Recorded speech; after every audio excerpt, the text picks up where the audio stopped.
Hello, hello, hello.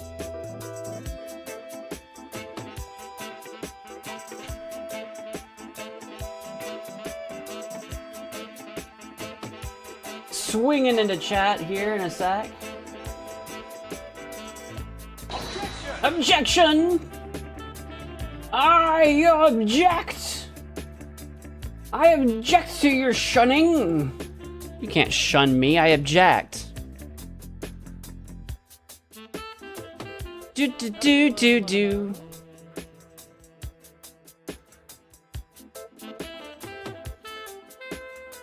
I heard myself. Hello? Do I have my stream open in a tab somewhere? Objection! I can hear me! Why can I hear me? Where is that playing from? Oh, I think I found it. I was like, why can I hear me? Hello? Okay. I guess I had my stream open in a tab. Hello. Get that out of here. That was confusing. I don't know if you guys heard that. I heard that. I was like, there's another one of me. There's a ghost Mo in the room. How's everybody doing? Test 1 2 1 2 here.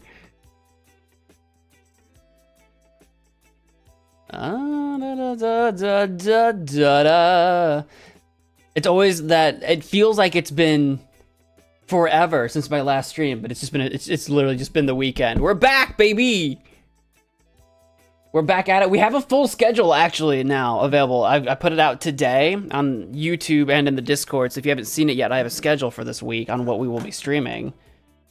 Very exciting. Very exciting when Mo is like vaguely on top of things for once ever. Does he know he's muted? I'm definitely not muted. I could literally hear my own stream earlier.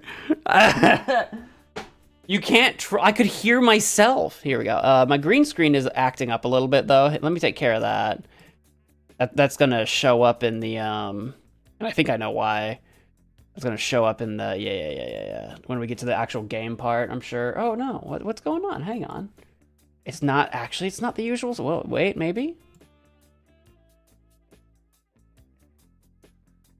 Oh, this might help. Let me just reorient this. Get a little bit of backlight. Is that all I'm missing? Yeah, my lamp was just all askew. It was askew and a skelter helter. All right, here we go. There we go. That's better. Yeah, that's better. We were looking kind of fuzzy. I know I'm not muted. Hey, Snow, and hey, Sunra. Welcome to the stream. Welcome to our stream, our first stream of the week. It's Tuesday. Mondays, this as a slight kind of announcement or update or whatever. I'm officially out for Mondays for the next couple of months. I'm busy Monday nights from now on. I'm busy Monday nights. I haven't been streaming Mondays for like the last month, but I said that I told everybody that was for September and then we would be doing Mondays again.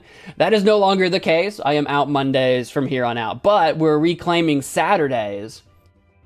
So now we're streaming Tuesday to Saturday.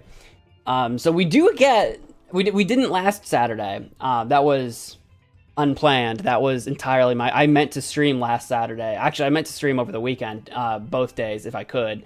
That's my fault. But from now on, we're reclaiming Saturdays. I'm still taking Sunday off, but we're reclaiming Saturdays. So we got Tuesday through Saturday that we'll be streaming. Whatever it will be that we're streaming. Today, we're jumping back into Phoenix Wright before we forget what we were up to, before we forget any of the story progress. We're jumping back into Phoenix Wright, Ace Attorney Trilogy, Justice for All. We're jumping back to where we had a really long stream. We streamed for like ever the last time we did it. I did Ace Attorney, and I don't know if I remember half of what I should have remembered. That was we had a long session, and I think we still saved in the middle of a chapter or whatever. It's like, dude, when does this chapter end? It just kept going. So we'll see what I remember when we jump back into it. But then tomorrow we'll be jumping into something new, because we just got the schedule out. Tomorrow we're jumping into something new. Tomorrow marks October 1st. It'll be the first day of spooky month, so we'll be jumping into a game that I've been meaning to play for literally ages, but I keep putting off, is Season 2 of The Walking Dead, the Telltale Games Walking Dead series. We've already done the first game and the 400 Days DLC thingy. We've done that in the past. Now we're going to be playing Season 2 next, and we'll start that tomorrow.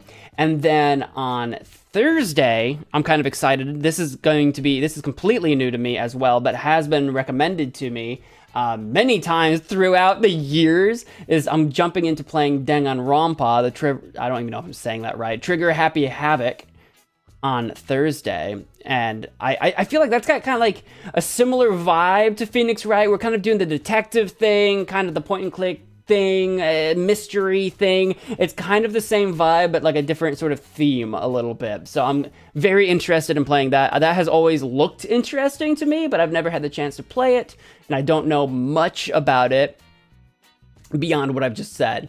And then Friday, we're having our long-awaited chess tournament. I'm going to try to set it up tournament style if possible. More details will come out on that a little bit later in the week, not too much later because there's only a couple days left. But exactly how to like sign up, join, and do that, I'll put information out as we go. But I'll be playing chess with viewers. That is a long-awaited Magic Pass reward redemption from forever ago, is that I'll be playing chess with the viewers. And then on Saturday, we are jumping into, what did I decide for Saturday? Oh yeah, meme stream. We have another meme stream. When I say another, we've done several of these before. But we've got one more right now that I owe you guys. Again, I think it was another Magic Pass reward, another meme stream where memes that people have submitted to the Discord, I will be reviewing them and reacting to them. So we'll be doing that on Saturday. So that's our schedule for the week, and then we'll be off Sunday, Monday, and then back at it again next week. Next week will be, I haven't put out like the announcement and schedule for it yet, but next week will be the Shark Week, the MagicManMo Shark Week that everyone unlocked with the summer Magic Pass, actually. Dude, the Shark Week was supposed to be like the first week of September, and it's gonna be like the first full week of October instead. Whoops, my bad. That one got shoved back like a month. But like I said, we won't have Monday. It'll be like Tuesday through Saturday instead of like Monday through Friday. So, but that's still good. So we'll be doing that next week. What exactly that schedule will look like next week, I'll have more information about that a little bit later, either late this week or early next week. But I'll have more information about that as we get to it. But that's what our schedule looks like. I just did that today before the stream, basically, got that all put out and ready, and I'm like, okay, cool, we know what we're doing. It's nice to know what we're doing throughout the week. You know what, on any given day, what it is I plan on doing. It's been fairly simple here lately because it's like I've just been playing a ton of Ace Attorney, but I'm kind of excited to also rotate some other games into the mix as well now that we're getting into it. That's the schedule. That's what we've got going on there. I would ask how y'all doing, but it's quiet today. Tuesdays are quieter. Tuesdays and Wednesdays are quiet days. This is me yapping to myself. Sooner or later, people watch the VODs of these, and I don't know. I'm actually kind of curious. When people go back and watch like old VOD, like old streams, especially for like Ace Attorney or whatever, I wonder if folks skip. There's got to be a way for me to look this stat up somewhere in my analytics. I wonder how many people skip this chatting section and just like go bloop, straight to like the actual like start of the gameplay. I don't know. I wonder how many people do that. I wonder how many people don't dip out. It's really fascinating how many people on our busier days, how many people are around for the chatting, but maybe don't necessarily care about the game, and then vice versa. They don't care about the chatting, but they care about the game. So people kind of come and go. That's always really fascinating to watch happen live, but then also when it's like a VOD, it's like, okay, I don't know. I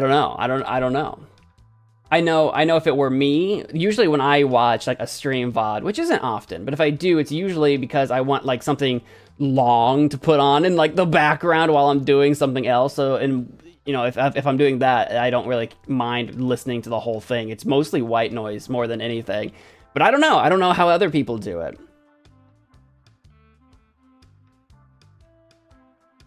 What do we got here? I'm gonna go ahead and just probably get jumping pretty much right into it. I don't think I've got the schedule's kind of like the only thing kind of going on that I really have to as far as announcements goes, anything that I really have to really yap about, honestly.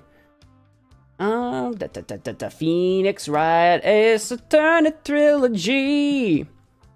We're just plowing along in this game. We're in the final, like, you know, like episode 4 and Justice for All. We're like in the final episode. Hey, Kerber, welcome to the stream.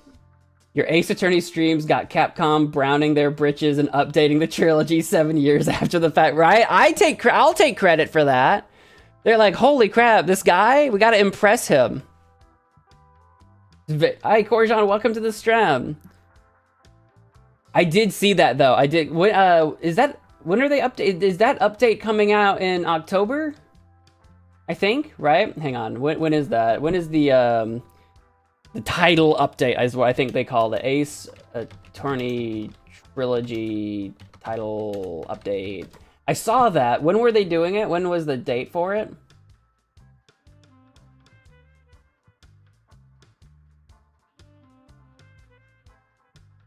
November 19. It's coming out in November. Well, the funniest thing, it's going to be so fun because I've been playing so much Ace Attorney. I've been playing so much of it. It comes out in November. And I'm like, dude, what if, because we're in the final episode of Game 2.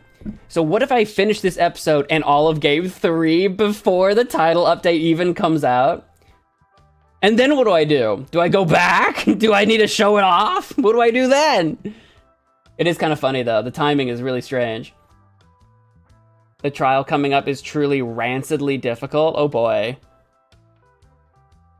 That's good to know, considering I probably remember nothing about last episode. We streamed for like 7 hours last stream of. We're not doing that tonight. It's a Tuesday. But we streamed for like 7 hours last time we streamed this, and Lord knows, I don't know if I remembered anything. It says it's capturing. Oh, it is capturing. Okay. It wasn't showing for me. Here we go. How's that volume? It's loud for me, but I think I just had my own volume jacked up. How's that sound? Does it sound the same as it always has?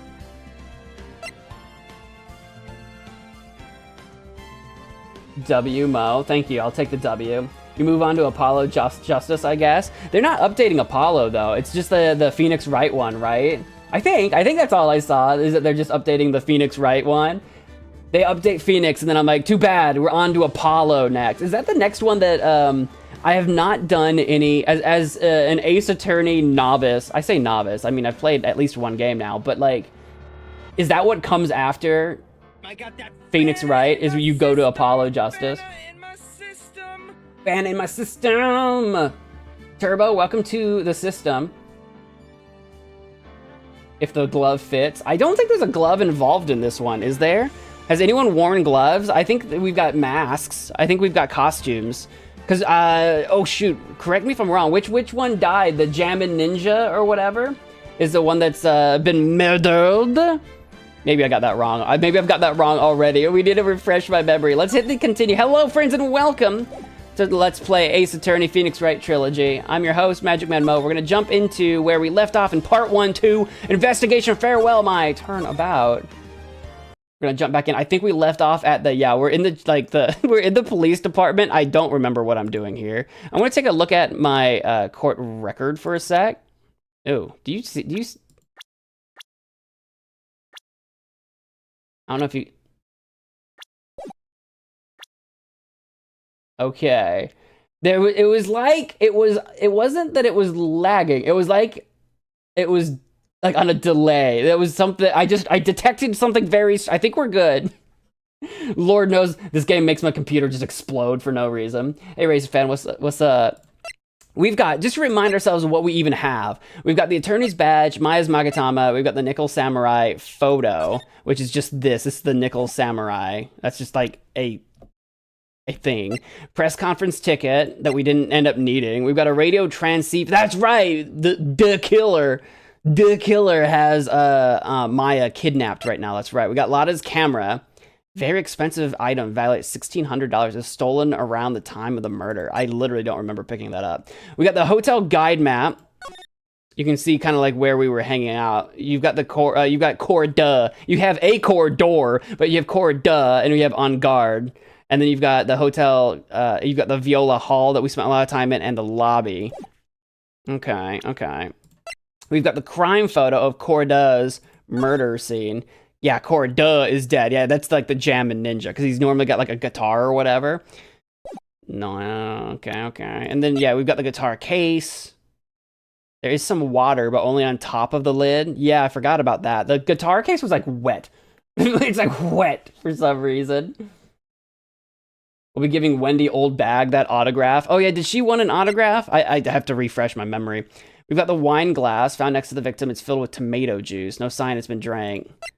We've got, yeah, here's the autograph you were talking about. Juan Corda's autograph. To my dearest Wendy is written on it. Got you. And we've got a magazine clipping, an article from the tabloid Gossipland. Have we read this yet? Jammin' Midnight Rendezvous, a superstar in an ultra-hot mega-secret love scandal. I don't remember reading this. Scandal, reliable sources say that Juan Corda has been getting in close with the mysterious yet beautiful manager to the stars, Ms. A.A. What was her name? Something Andrews, right? What was her first name? Something. Angel Andrews. Angelica. Alice. Something. We'll remember. Her profile is going to be over here. We got Maya, we got Pearl, we got Gumshoe, we got Will, we got Lotta, we got Juan Corda, and we Matt Ungard. Oh yeah, that's right. Matt is the one that like seemed like he was really clueless and he can't do anything without contacting his manager. Like he doesn't think for himself. Corda's dead. We've got Old Bag, which is listed as security lady for some reason instead of Wendy Old Bag. I don't know why. I don't know why, but Adrian Andrews. That was her name. There you go. Adrian Andrews. And then we got Francisca, and that's all the people that we have. Got it. Is there anything else I needed to do? Was there anything else I was doing here, or did I just save here because it was stupid late and I was like, I gotta shut down the stream. Ruben, no!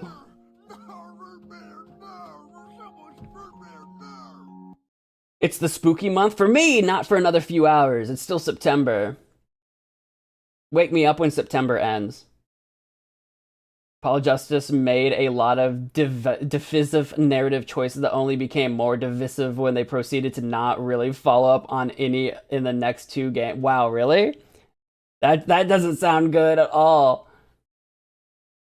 Alright, so that's all I can do here. I've examined... Okay, I guess we're done here. I don't think I have a reason to be here. Yeah, we do have that autograph. So Wendy Old Bag should be at the hotel lobby still, right?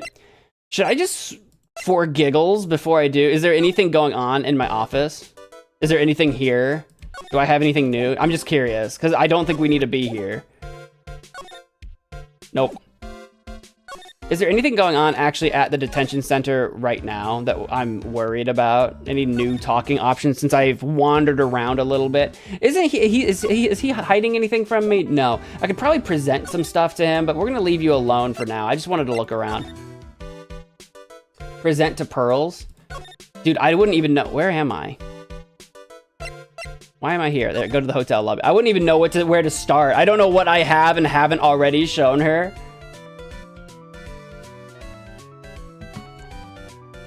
You already know what happens in this case. Yeah, no spoilers.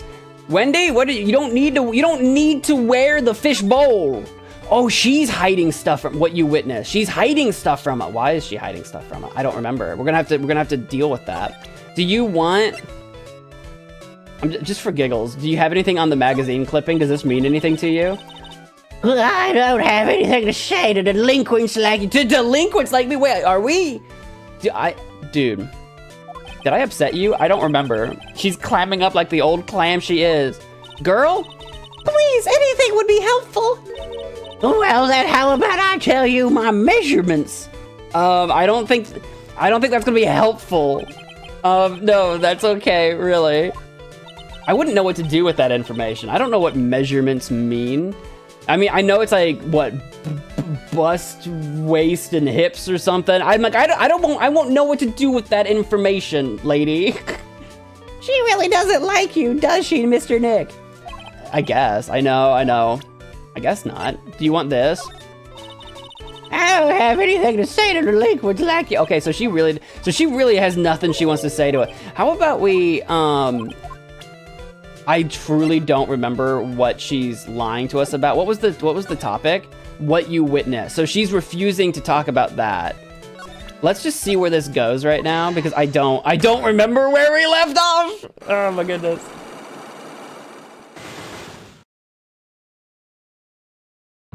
Oh, she's got 4 of them. Wendy, you got 4 locks, Wendy?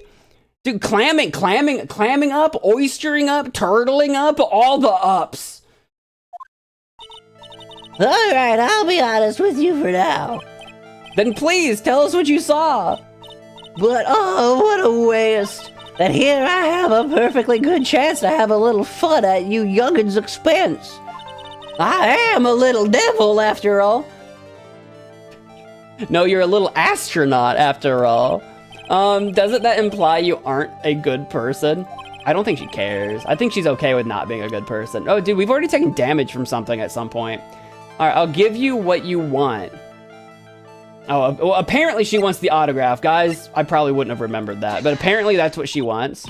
That's Juan's autograph. Yes, it is. And it even says to my dearest Wendy on it. That's me, right? Right, there's gotta be a different Wendy. There's gotta be a different one. It can't be her. It's gotta be someone else. Sure. My name is Wendy Oldbag, so that Wendy, it has to be me, right?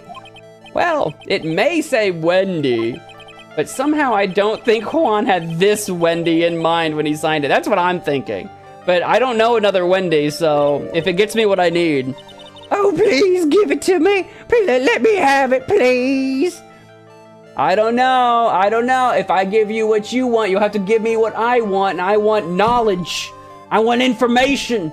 I want to know what you know about the things that you know. I can't let you have it just like that. Yes, I know that. How about an exchange? Okay, we got 2 down, 3 down. I feel like I'm cheating a little bit. Wow, she must really want this autograph. My offer isn't good enough for you. Fine, Mr. Wright, you win. Wendy Oldbag, ready to open up her heart, all for my dearest Juan. Oh, really? All 4? Wow, the 4 was just a bluff. Okay, sure. All right. Unlock success. Okay. Never mind. I was worried. I had no reason to worry. Autograph given to Wendy Dearest. All right. Now that we've done that, tell me about what you witnessed. I feel bad for you now. Huh? I tell you, I saw him that night. I saw him coming out of Juan's room. Wait, you saw who coming out of Juan's room? You're kidding! Oh, no! No, wait, she said him. I want her to actually say a name. It was about 10 minutes before Juan's body was discovered.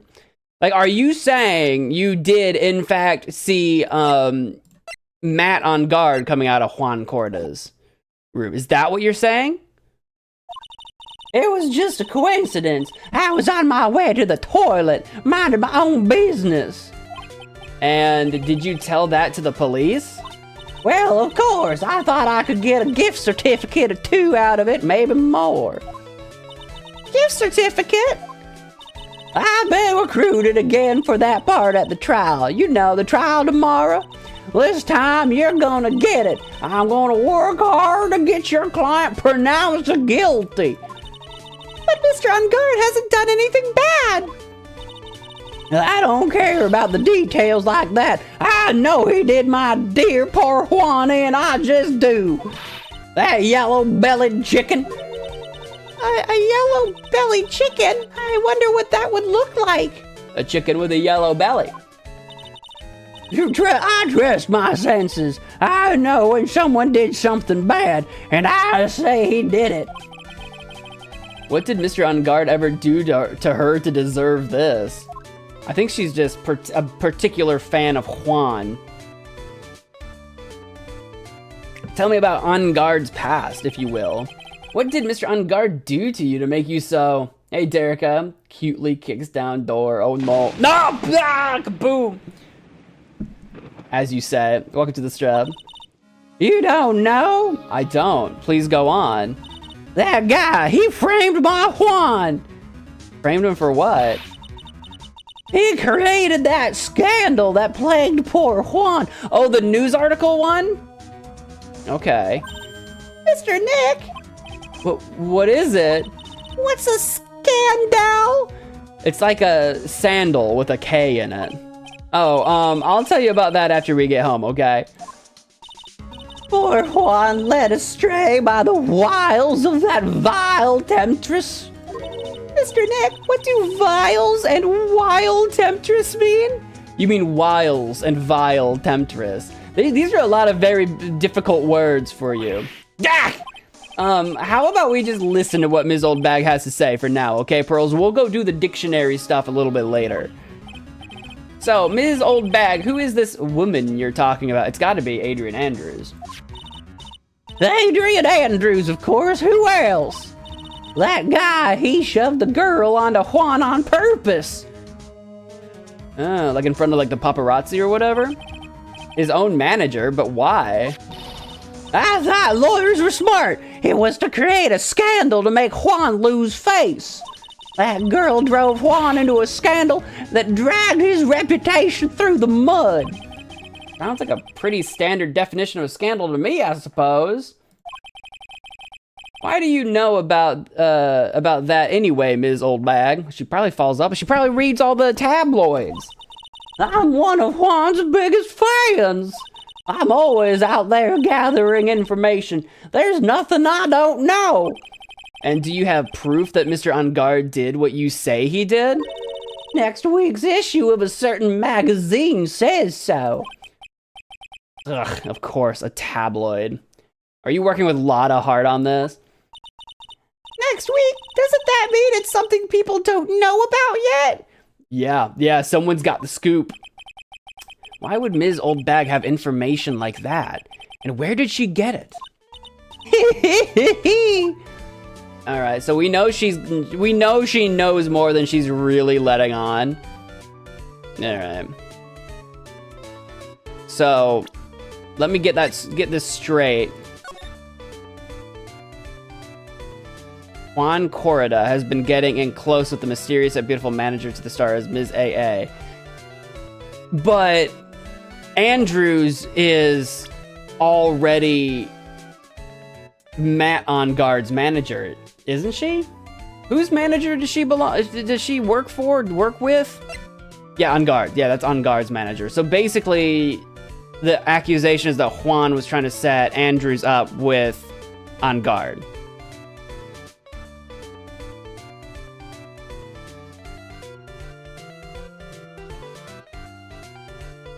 I don't know. Is that particularly scandalous? Is Matt already with someone else? I mean, I can see how it's not a good look, but like, I don't know. We'll see where this goes. I'm not buying it. I don't think it's enough. I don't think it's solid enough. I think it's loose at best.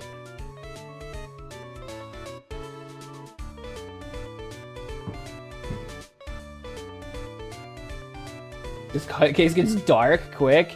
Lights go out. Well, we've already seen, I mean, there is a hint of darkness for sure with Maya's kidnapping and the killer. Or the killer. What was he calling himself? That's pretty dumb. It's pretty dumb to be like, my name is the killer. That's so dumb. But that's supposed to be the two-faced bellhop that we haven't seen in a minute. I wonder where he's at this moment. The killer. Hey everyone, is a cartoon. Welcome to the stream. What kind of cartoon would I be? Would I be Foghorn Leghorn? Now listen here. I tell you what. I think we're... Is there anything just for more info, is there anything else I ought... Well, she's not clamming up anymore. Will you talk about... No, okay, it's the same dialogue. So it's the same dialogue. Okay. That was the clam up dialogue. I just wanted to see if her tone would change for any of this. No, not really. Do you say anything different about people? I'm just kind of curious while we're here. Do you have anything to say about probably Andrews, right? No, you don't have anything on her? Okay. I'll just leave you be then. I don't remember what we might have presented a lot of this. When did I stream this last Friday? We might have presented her a bunch of this stuff on Friday, but I forget already. So let's move from here to Viola Hall. Hey, Powers. You don't have anything new, do you? I think we've shown you... Have we shown you everything we have? Like, what do you think about this scandal? Do you have any information on that? Oh, I don't remember what voice I gave him. So sorry.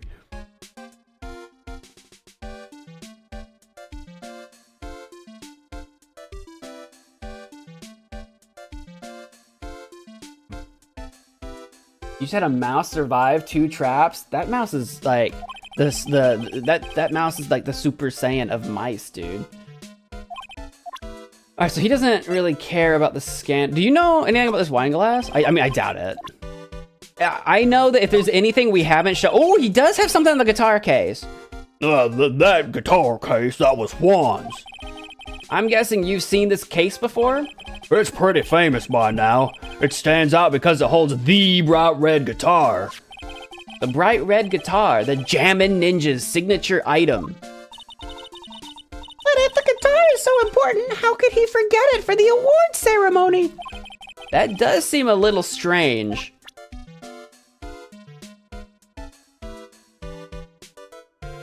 And it was wet. And we have the case, but we don't even actually have the guitar. It's empty. So, like, there's a couple of things going on here. You have anything on the crime itself? No. I don't think he's gonna have anything on the map. That would be pretty silly. Fair enough. Oh, he's got the transceiver though. I can't believe it. A kidnapping. Do you remember what the person looked like who gave this to you? Oh, did Powers give this to us? I literally don't remember how I got this. Someone gave it to us. The bell, okay. It was that bellboy, and I didn't suspect a thing because he looked like such a normal old man. Old man? Did he look old? I don't remember him looking particularly old, but maybe. Old man, huh? Old man, huh? That's gotta be a clue. That's gotta mean something to us.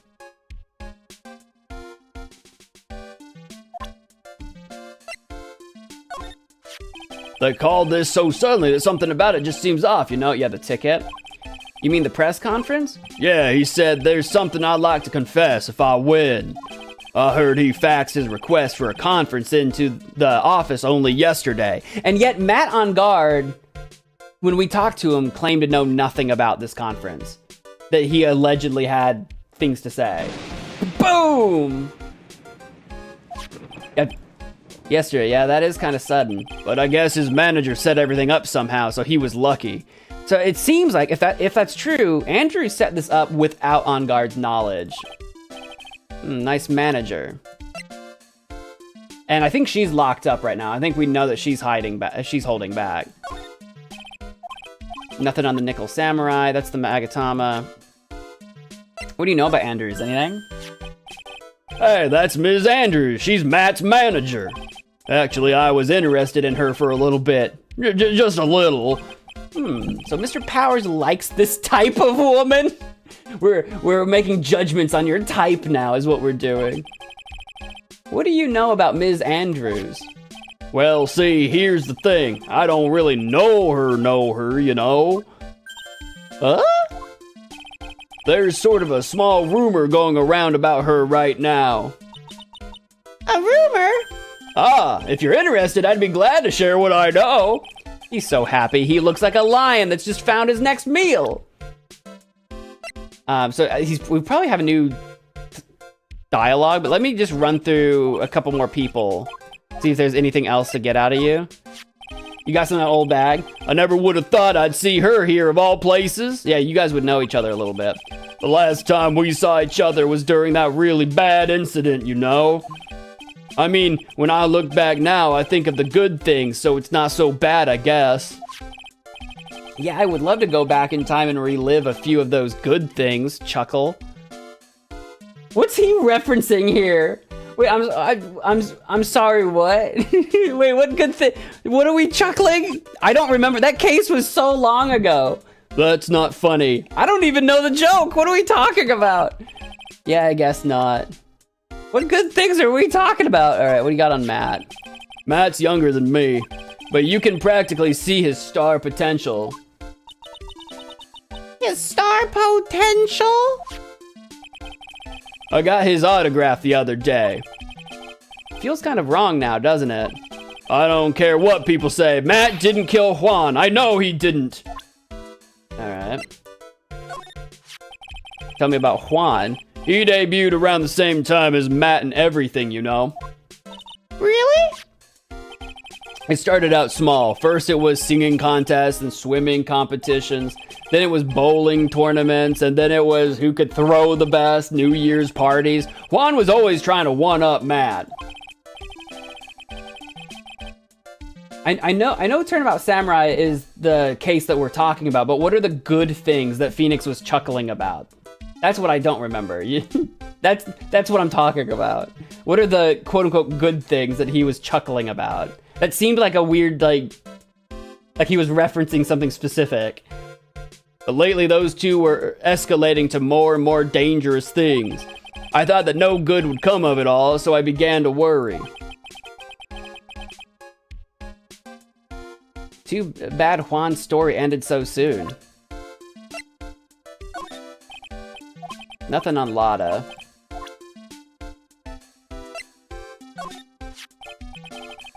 Hey, is my face really all that scary? Oh, I remember having this discussion. Yeah. Blah, blah, blah. Kids won't get close to you. I remember that. I remember making a big deal about that. I'm like, you're not scary. Okay, he's got a new thing, though. Oh. No? Or maybe we already did it. Hang on. What were the talk options even? The Gossip on Adrian, Jammin' Ninja, and the Nickel Samurai. Huh. Okay. Maybe we already did it. Because he was like, I would love to tell you more about it.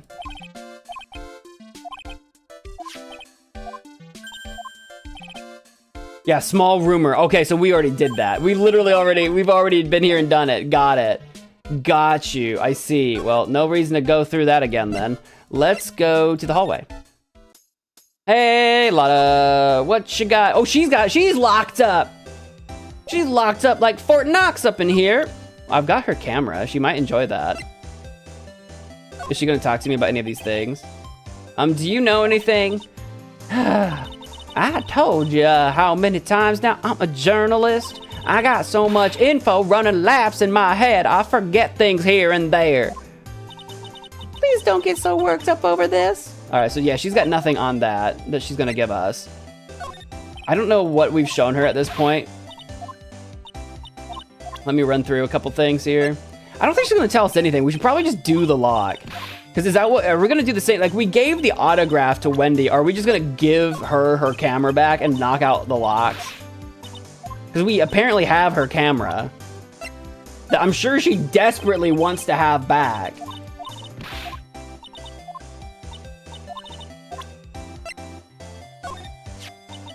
Yeah, there it is. And I just bought that camera. Who did it? The thieving rascal? Please don't look straight at me while you're saying that. When I find the bugger who went and done this, they're gonna pay with a bullet. And if you do that, don't expect me to defend you. Alright, so we have it. Can you see what evidence I have? This. Do you know anything? Okay, no, so nothing on that. She's not gonna have anything on this stuff. Oh, hey, what's that? A press conference ticket? How come I ain't got myself one of them? Please don't direct your anger at me. What in tarnations wasn't I invited to that?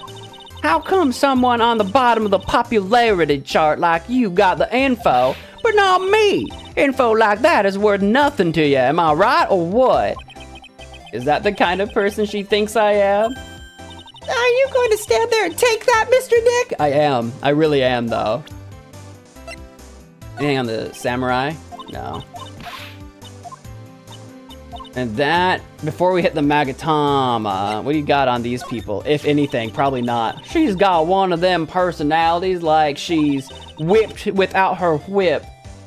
You're on still on day one? Oh, I'm sure I am. Yeah, like literally the murder like just took place. Haha, how's that? A pun worthy of a joke book, yeah? Sorry, I zoned out. Oh, well, I'll forgive the wax in your ears this once and tell it to you one more time. You're digging deep. What do you mean dig deeper? What do you mean? What are you digging for? I'm showing her my stuff. What are you digging for? Digging for gold? Do you know anything about her? No? Okay.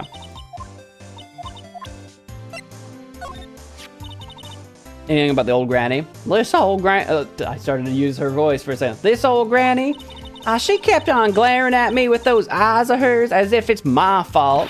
Kept blabbing on how she won't forgive people who write trash about her Juan. Yeah, we sort of got into a fight, you know? A little fight. Knowing those two, it was probably more of a blabbering contest. Hang on, Matt, that you want to give me? No. Oh, wait. Oh, no, wait. I thought this was... I saw the I don't. I thought she was doing her general, I'm not going to tell you anything. No, this was new. I don't really care for heroes or whatnot. Oh, I see. And shows they got for kids, those adventures are just plain old boring. Now, adults, we get more caught up in messy, sticky, real situations. Even me. Oh, Sounds like the tyke's getting where I'm going with this. Wait a sec here. Don't go around getting her mixed up in things like that. Okay, so that was a whole load of nothing, though. That's the same thing. That was the I don't care for the heroes bit. Gotcha. About yourself? This kind of hairstyle is pretty hard to get, you know. Just the other day, I ran my hand through my hair to fix it up, and suddenly out pops this dollar coin. That's gotta be like hitting the jackpot. wow, that's really lucky. Oh, what a deep conversation that was. Nothing on powers. And Gumshoe while we're here. That's gonna be a negative captain. Let's just get over to the Magatama. Let's take a look. You're locked up. You got 2 locks. On this big scoop that you're hiding from me. You're hiding from me some big scoop. I want a big scoop of pistachio, please. You guys ever have pistachio ice cream? What's our opinions on that? I'm a big fan. Lada, will you please answer my questions? On the night of the murder, why were you loitering around the victim's room? I told you, didn't I? For my scoop. What I want to know about are the details of this scoop. That's not something I can tell you.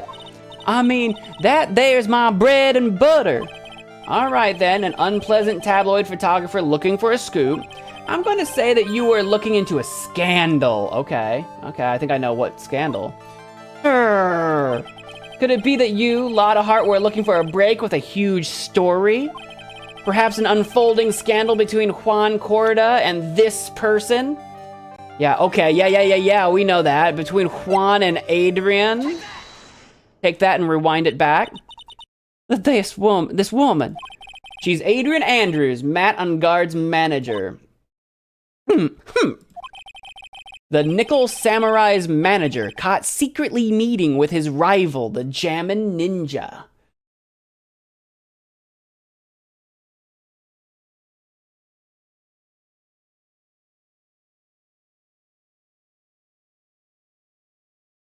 Wait.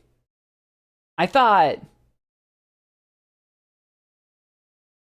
The Nickel Samurai's manager. Right, because Matt is the Nickel Samurai. Sorry.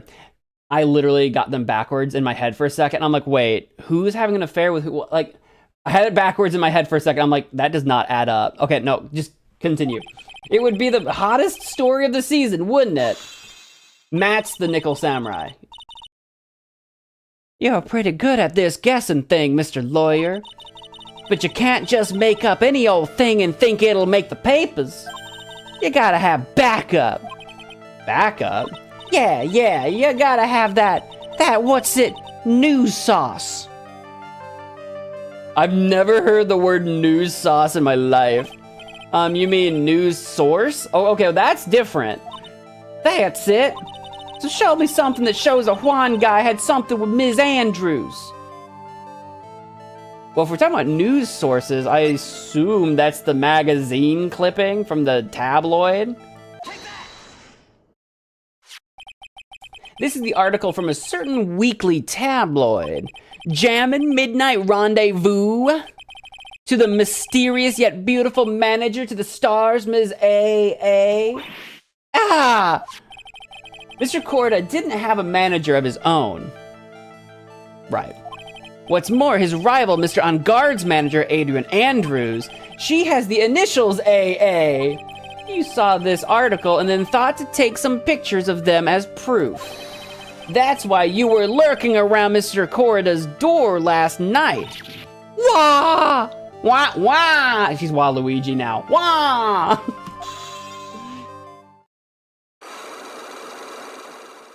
There we go. There we go. Unlock successful. Easy. I have my #1 ally with me right now. Do I? Who, Pearls? Tell me about this big scoop. Don't hold him back this time. You were looking into Mr. Corda and Ms. Andrews' affair, weren't you? You got it. I was gonna get myself a scoop by catching him in a secret meeting. But there's already an article about it in one of the weekly tabloid magazines. It's no longer breaking news. Oh, the guy who remembers this case. Bits and pieces are slowly coming to me. What you say? What you just say? Her initials are AA. What kind of vague thing is that? That ain't no proof of nothing. People are gonna want to see real proof. Well, at least I do. So that's what I was doing, getting photos. Ow! I'm gonna whip up the reader's interest with some gossip and a little misleading. Then spice it up a little and have myself an exclusive story. Wow, Lotta, nice journalistic integrity you got there. I already finished writing up my spicy article, you know, but she's got it written before she has any photos of it. The paper I wrote it on, my note to myself, it's gone. Okay. Your note to yourself? It was inside the case of my $1,600 camera. They done run off together. I came here for my big story. Didn't come here to have my treasure disappear on me. Yeah, I understand. It's enough to make a gal go bonkers, I tell ya. What's with people now anyway? I never thought I'd see a day when someone done steal something from me. You really want that note back, huh? Well, maybe I'll find it. I've got no idea why, though. The story on that note is probably a bold-faced lie. I think we should still, even if the note itself is a lie, we do want to find it and the case, because who took it and why? Like, it's gonna be connected, right? Stolen, okay, Lotta's camera, stolen on the night of the murder. Tabloid article about the victim was in the case. We already had the camera, but this must have updated the info. Okay.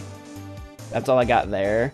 Just for giggles, since this has been updated, do you have something else to add? And I just bought that camera. Who did it? The thieving rascal? Okay, so same info. Just checking since it like updated.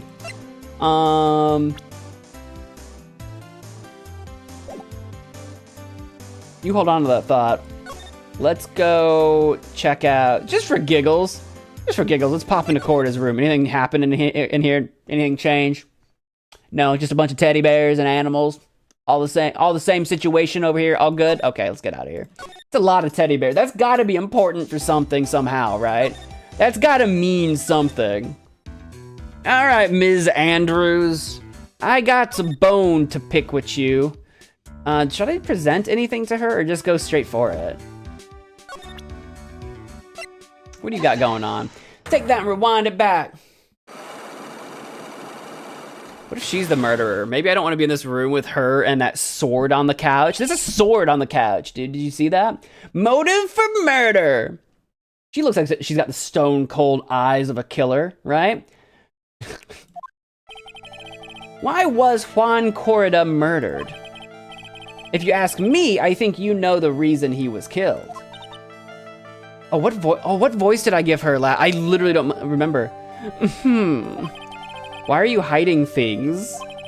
Don't you realize you're putting Mr. On Guard's life in danger by your actions? Why do you ask questions for which I have no answer? The truth is, I was not that close to Mr. Corrida.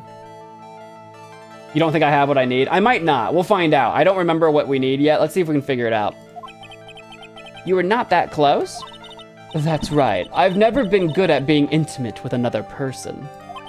You're not good at being intimate with another person. Somehow I highly doubt that.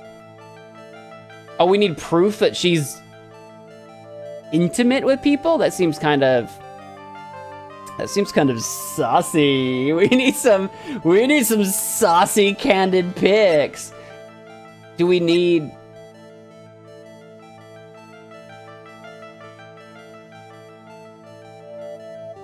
Do we need pictures? Is that what we need?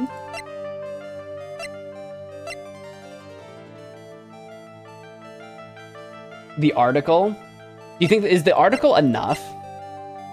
The article might be enough. It's only a 2-pointer. I could take the hit. Reliable sources. Getting close. I think you're right. I think that could do it. I think the article's enough. Let's give it a shot. Of all the things that I have right now, this would be it. You and Mr. Korda had an intimate relationship, did you not? A silly third-rate tabloid article. If you even had half your wits about you, you wouldn't believe such rubbish. Well, it seems quite a few people have already bought into the story. As to be expected in a world filled with crooks and liars. Note to self, stay on her good side. In any case, I despise interpersonal relationships like that. I see. However... You despise like, you don't, like, period, full stop. You don't like the idea of even, like, having a relationship, not even a romantic one. Like, you said interpersonal, so, like, you don't even have friends? Like, what are we talking about? Like, you're just like a loner, like a lone wolf? You're like, miss, all I need is myself in life. Okay, maybe. What if there was a need for you to get close to someone? No, where are we going with this one? Me need to get close to Mr. Korda? As if there was ever such a need. Didn't you get close to Mr. Korda for this person's sake?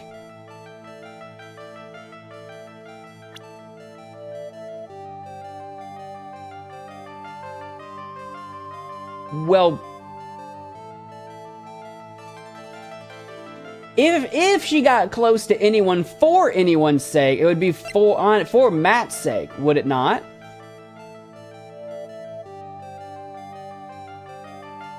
If it was anyone. But I don't know why. I can already stop you there. Yeah, are we missing something here? Because of everything we have here, that's my closest guess. But, like...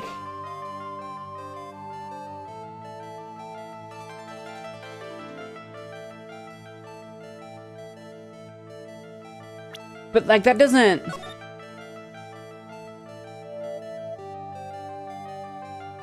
That doesn't make a load of sense, because that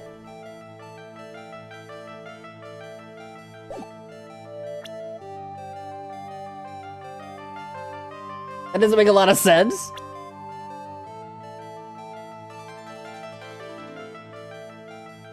Gumshoe has what I need?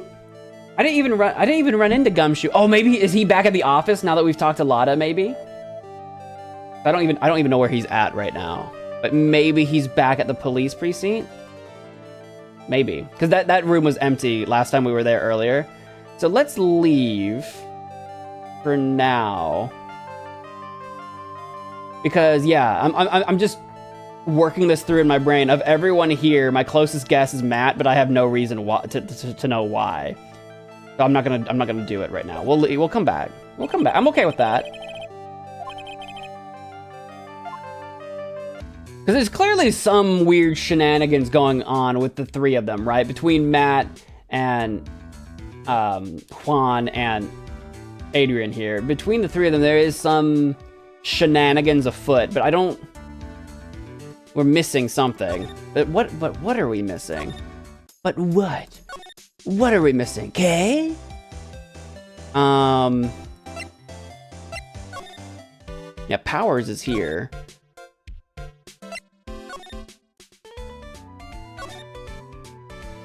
Old bag's there. So is Gumshoe back at the Criminal Affairs Department? Because he was... Here we go. He wasn't here earlier. So he must be here now. Erica, welcome to the stream. March 21, Police Station Criminal Affairs Department. We were just here at the beginning of the stream, Gumshoe. You weren't here. Detective Gumshoe said they had an investigation briefing. Oh, did they? Okay. Did he? Yeah, oh, he's back. Hey, so you came, pal. I did. Why the blunt greet? What do you mean? What? Blunt greet? He said, hey. He just said, hey. Blue Badger. Dude, this Blue Badger, like, hear me out. He looks nothing like the actual cardboard cutout. Doesn't he look, like, wildly different? Like, the plush and the cardboard cutout do not look the same. Yeah, they've got, like, the little jester cap, but, like, that's, like, it.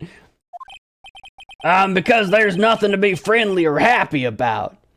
Oh, I didn't even realize you weren't being friendly. I wasn't taking it that way. What do you mean by that? Well, things look perfect this time around. The evidence and testimony are airtight. Come on, Gumshoe, how many times have you told me that exact same story? And how many times have I poked holes into your airtight theories? Keep in mind, Rise from the Ashes came out after... Which one's Rise from the Ashes? Was that episode 5 in game 1? Because I know you guys told me that came out after. Okay, is that the? I don't even remember what the name of that case was. Was that one? But we can't just roll over and die. We have to stay positive. Roll over and die. That's a trick I don't need to learn. Tell me about this airtight evidence. What do you mean the evidence is airtight? I can't give you all the details, pal, but there's 2 big pieces. Two? And both of them are in this photo. Take a look at it. Every time I do, it makes me laugh. Okay, we've seen this photo. The first is the button that's missing from the victim's chest. Right, the one that he... What did he die of? A stabbing, right? Did he die of a stabbing or whatever? I assumed. But yeah, is that button still missing? That's the button that you found during your body search of Mr. On Guard. Yup, I found it in the folds of the Nickel Samurai special pants. He's got special pants. And the second one is the knife in his chest, pal. The fingerprints on the knife in his chest, to be exact. Fingerprints? Whose are they? I feel like we really shouldn't be taking Pearls with us on that. She's 8. Like, oh well, she's gonna learn. She's learning investigative lawyering early in life. You didn't even have to ask, little missy. It's obvious. They're Matt on guards. ... Tomorrow's trial. Talk about being stuck between a rock and a hard place. Tell me about this airtight testimony. What about this airtight testimony and who from? Wendy? Okay, that checks out. I don't know how airtight that's gonna be. It's that old security lady, Ms. Old Bag. I thought so. What do you mean you thought so? Did she tell you something, pal? Yeah. Well... And I even told her not to open that mouth of hers and blab to anyone. Her blab knob is stuck on 10, and there's no turning it down, trust me. Her blab knob? We all have a blab knob. Yeah, well, Ms. Old Bag saw it all, pal. She saw Mr. On Guard come out of the victim's room around the estimated time of death. That doesn't mean she saw it all. Seeing it all means, like, she saw the stab. Like, stabby stab. Like, that would be seeing it all. No way! We already know that, Pearl. She said that. She already told us that. I'm like 99% sure she told us that, and I didn't just make that up in my brain just now. Alright, well that's that. Should we yap some more? What do you think about this? What do you think about the article? We're pretty interested in this bit of gossip ourselves. The scandal with Mr. Corda? But why? Well, 2 years ago, a woman... I'm sorry, that flashed way before I was ready. I blinked and I missed it. I saw a foot. A woman committed suicide. Okay. How is this related? Suicide? Her name was Celeste Inpax. Inpax? Celeste Inpax. Here's your trigger warning. Yep, here you go. Well, see, now I'm dubious, though. It's like, was it a suicide or was it covered up? Did someone kill her and framed it? I don't know. I don't know who this is yet. But this is probably going to be, if she has a connection to Ms. Andrews, she might be our ticket here. And she was Juan Corda's manager. That's why Juan doesn't have a manager, is because she's dead. Interesting. Tell me more. The victim's manager? Well, that's not all, pal. Ms. Impax was Ms. Adrian Andrews' mentor. Right, so that's the connection. She taught Ms. Andrews everything she knew about the business from square one. Her mentor? A woman who was both Mr. Corda's manager and Ms. Andrews' mentor. That's a really sticky situation, because that means you're the mentor to the manager to Juan's rival actor, you know, Matt. That's a whole sticky situation. Could her suicide have something to do with this case? It's gotta, right? Like, that seems super suspicious. Do you want to know more about her, pal? Yes. Let me circle back to that and show you some of my other random bits of stuff and just see if you've got anything on that. You do? You got something on the glass? The stuff in that glass is tomato juice, pal.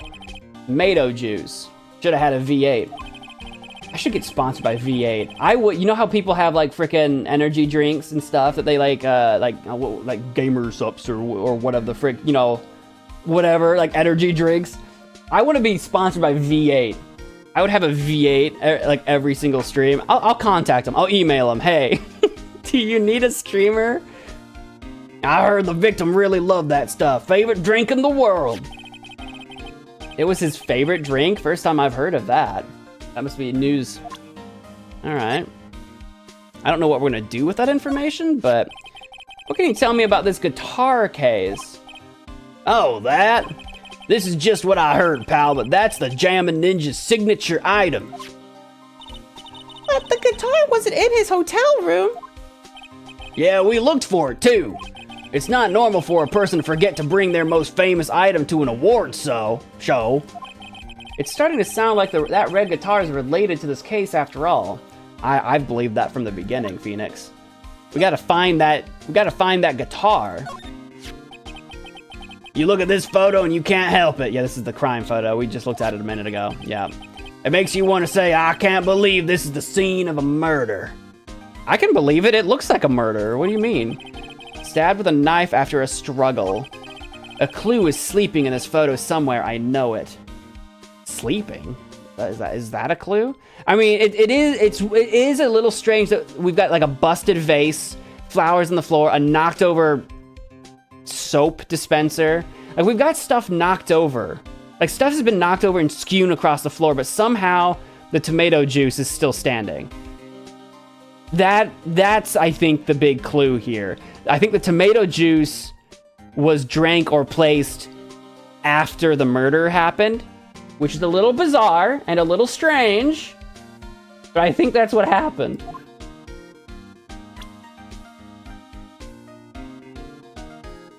Because the tomato juice is Juan's favorite drink, right? That's what you said. It was Juan's favorite drink, right, Corda?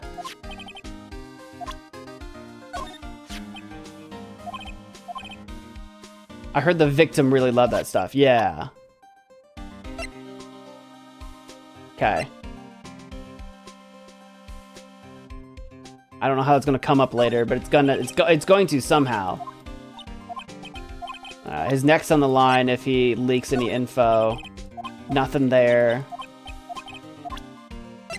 I think these things we've probably already talked to him about in the past, because these things are less new. Do you have anything on... Let's go to people for a sec. Do you have anything on Andrews herself? There's something interesting about this woman, pal. And what is that? You don't know? Haven't you heard the gossip about her? I have.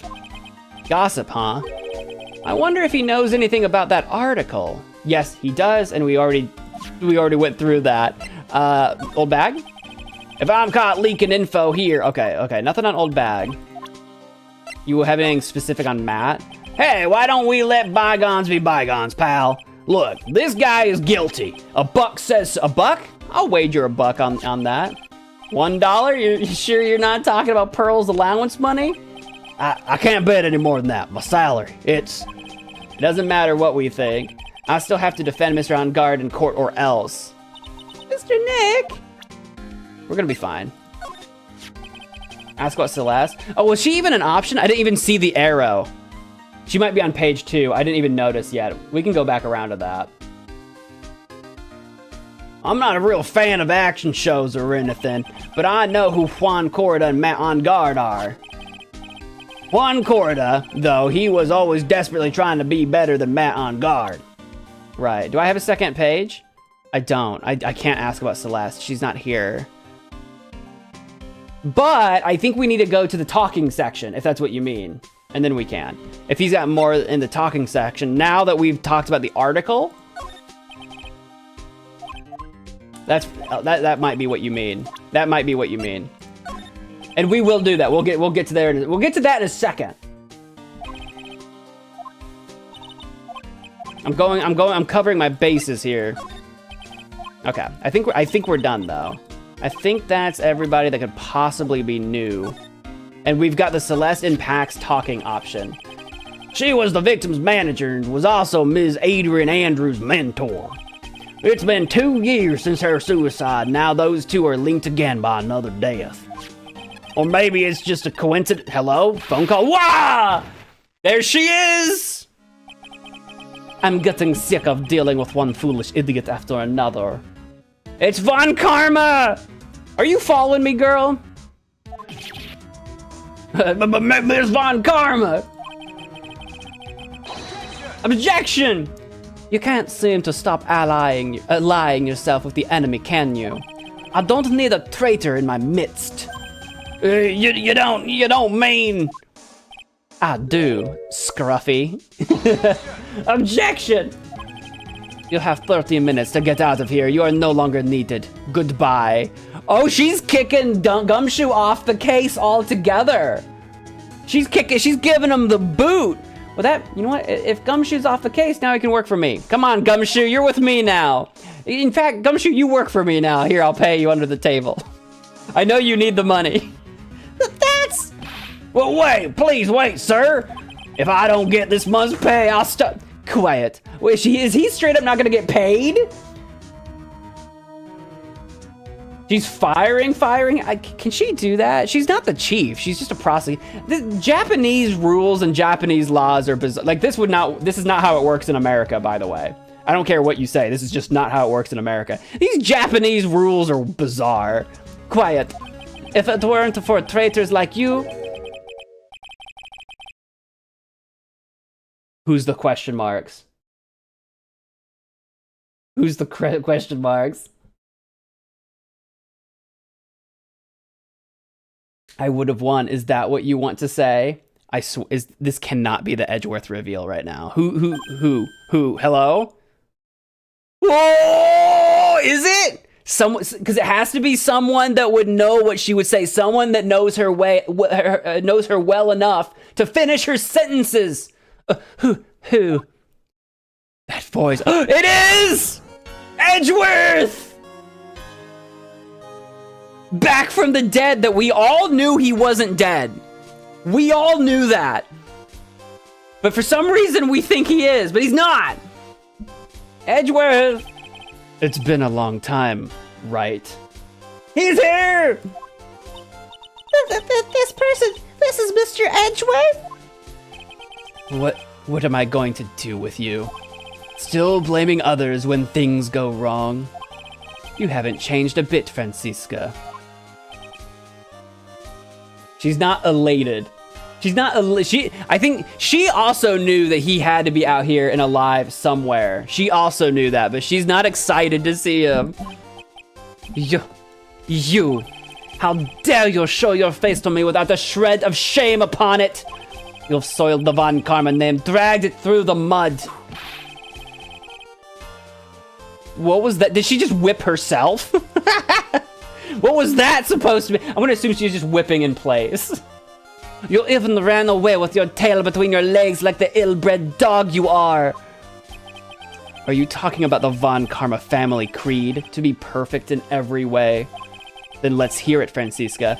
How are things going? Oh, snap! Because he knows she lost the last case with us.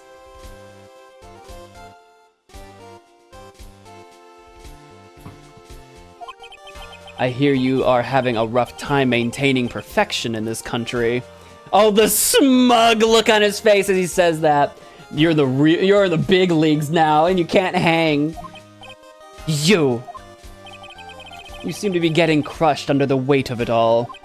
That's why I came back. Keep your assumptions to yourself. I haven't given in yet. I won't lose. This case is mine. I'll never hand it over to you. Never! Mr. Phoenix Wright! I will see you tomorrow in court.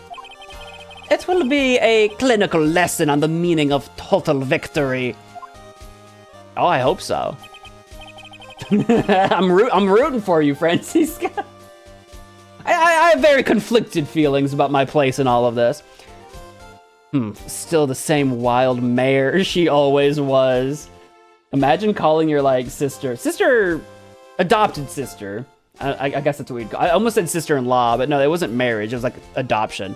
But calling your adopted sister a horse. She's a wild horse. ...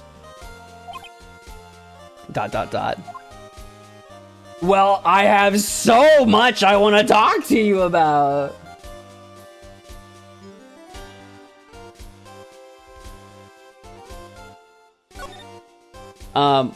Yeah, we'll just start with the talking, and then we'll start presenting him our badge. I want to show you my badge, but first, let's talk. Let's talk about tomorrow's trial. I thought you, the prosecutor, Miles Edgeworth, had gone and died. I don't know why Phoenix thinks that. He left. He didn't die. He left. He was gone. Come on, Phoenix. Mr. Nick! I can imagine Phoenix's face right now. He's just like, he's got tears running down his face. He's trying to like cover it up right now. They should kiss right now. Mi amor, I thought I would never see you again. I never wanted to see you again? Phoenix, don't lie to yourself. You're lying to no one in this room but yourself right now. I think that's enough of a warm welcome for someone you haven't seen in a year. Are you going to run tomorrow's trial? You heard her, right? That wild mare hasn't given in yet, it seems. So, no, I don't think I'll be making an appearance. Yeah, I doubt it. We're saving Edgeworth for later. Your hatred for me is quite unhealthy, not to mention one-sided. So what you're telling me is that Edgeworth doesn't hate Phoenix. I'm just saying. I'm just saying. That's pretty up front. So you're free tomorrow? Well, unfortunately we're not free tomorrow, but I will say one thing.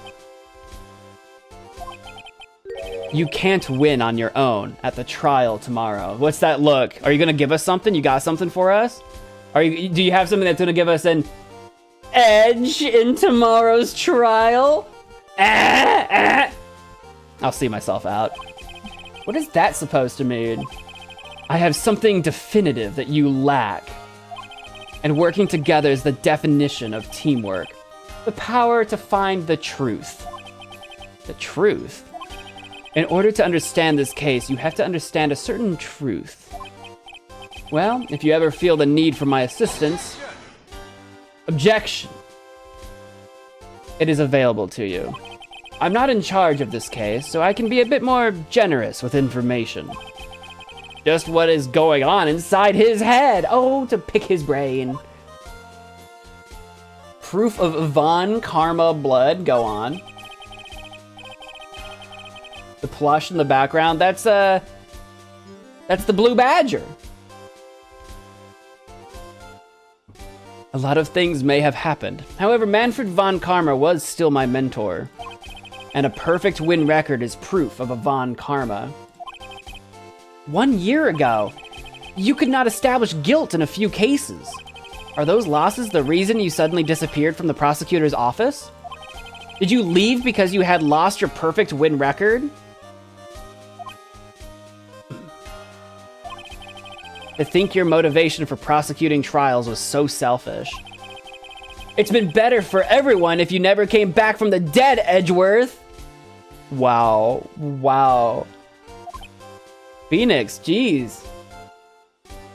Calm down. I see. Then let me ask you something. Why do you stand in the courtroom? What is your reason? Why stand in court? It's my job. It's not about pride for me. I'm not trying to get a perfect record. Well, with Francisca, she almost always says, I will defeat you at this time, the instant she sees me. But the courtroom is not a personal battlefield for prosecutors and lawyers. I stand in the courtroom to defend my clients, to save their lives. To save your clients, you say? Those who think only of their own ego-driven goals, those kind of prosecutors are reprehensible to me. Even if you're a prodigy, or someone like you, Edgeworth. We went from like friends to lovers to like enemies. Enemies to lovers to enemies. That's what I meant to say. Phoenix is laying it on thick. He is mad. Phoenix is not letting it go. It looks like there is still a lot you have yet to learn. A lot I have yet to learn? Me? Well, that's enough for now. The time when you will see is coming soon enough. Alright. Yeah, he's still hurt. He's just still hurt.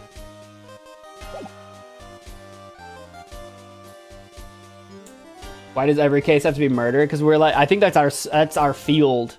We're a defense attorney for murder cases. That seems to be our thing. Well, now that we've got that out of the way, can I show you my badge? I have no interest in talking about useless evidence. It's not evidence, it's my badge! Look at my badge! Tell me my badge is shiny! Put a little more thought into what you show me, Phoenix Wright. What are you gonna do about it? You gonna smack me? Still as stuck up as ever. You wanna see this Magatama? No? Okay. I'm going to show him everything. You know I'm gonna. Would you like to see my everything?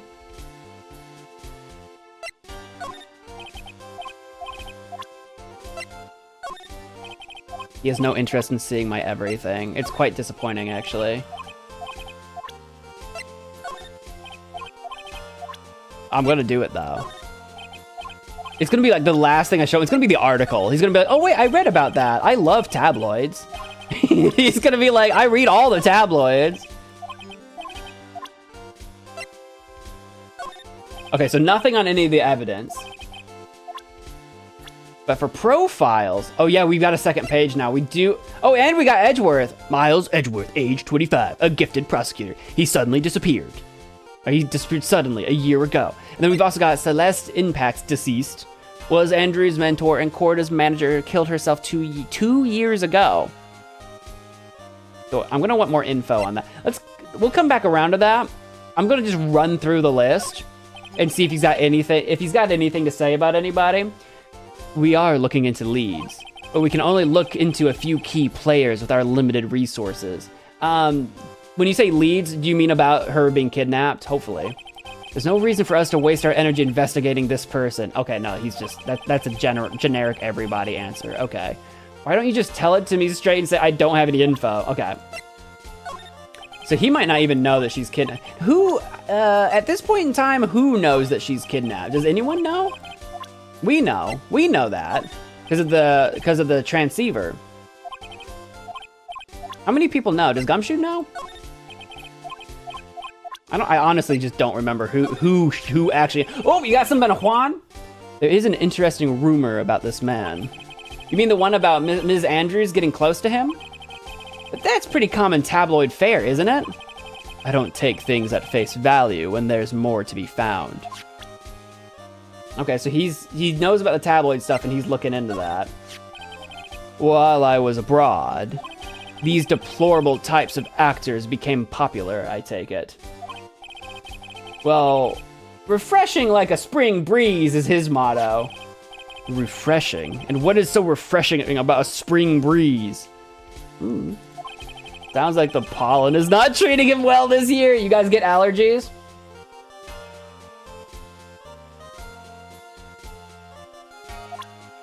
Alright. Anything on Wendy? Nothing on Wendy. We got something on Adrian. Adrian Andrews. She holds a large secret within herself. I know, she's got several psyche locks. I'm aware. A secret? You can't help but feel that this whole case revolves around her. That's true. I also feel that way.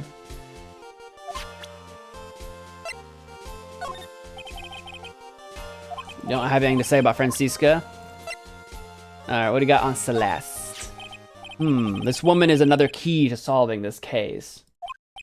Do you really think so? She was Adrian Andrews' mentor a long time ago, but she was suddenly called away by a different show and became Juan Corda's manager. And then, a few months later, Celeste Impacts died. See, that's suspicious.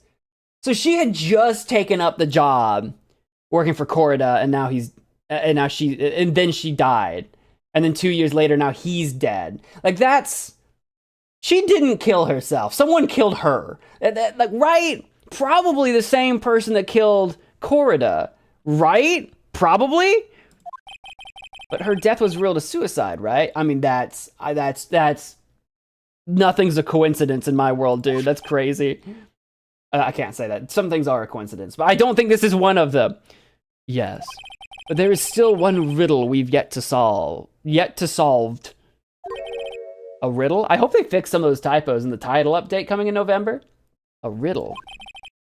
Her suicide note. Do we have access to that? I would love to read it. I bet she didn't even write it. I bet her killer did. It went missing. Oh, there you have it. And there you go. No one could find it. But you had it at one point in time.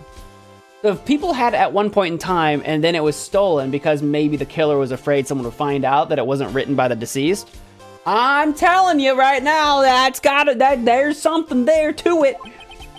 The suicide note that just vanished, huh? Tell me about yourself. What do you like to do? What are your hobbies? Do you like long walks on the beach? All right, he's got nothing. He's got nothing further on that. We can go further into the missing suicide note, though. Ms. Impact's death was most certainly a suicide. Of that, there is no mistake. Are you sure? I don't know. I'm developing a theory in my brain, but I don't have a lot of info to go on. However, we could not find her suicide note. That's when the police began to suspect that someone had hidden it. A suicide note? But how do you know Ms. Impacts had even written such a note? There was no solid evidence, however. Oh, so you guys never did have it in your possession. So you never did have one. Okay. We did find traces of ink on her right index finger. Well, she was a manager. She could have just... I'm gonna take you at your word that a suicide note is going to be important. But she was a manager. She could have just been writing notes. She could have just been writing appointment documents or something like that. Like, you get ink on your hands.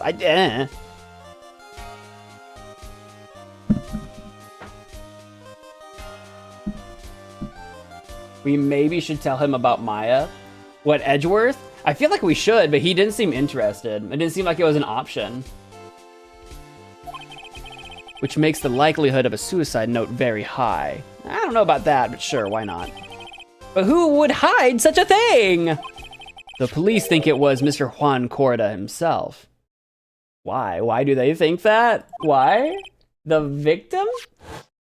Go on. There's the foot! Oh, this was that flash that we saw, like, for a millisecond. Oh. Ooh, I see. He was the one who found her body. Right, okay. Getting Doki Doki flashbacks, which makes him the only person who had a chance to hide her suicide note. Mr. Corda hid his own manager's suicide note, but why? Well, unless there's a reason that something was written in that note that implicated Corda in something. Maybe. As long as her note is missing, any speculation beyond this is meaningless. For now, I think you should look this over. What's in the manila? What do we got? This is the suicide report. Objection! Part 1, anyway. Part 1? Suicide report added to the court record.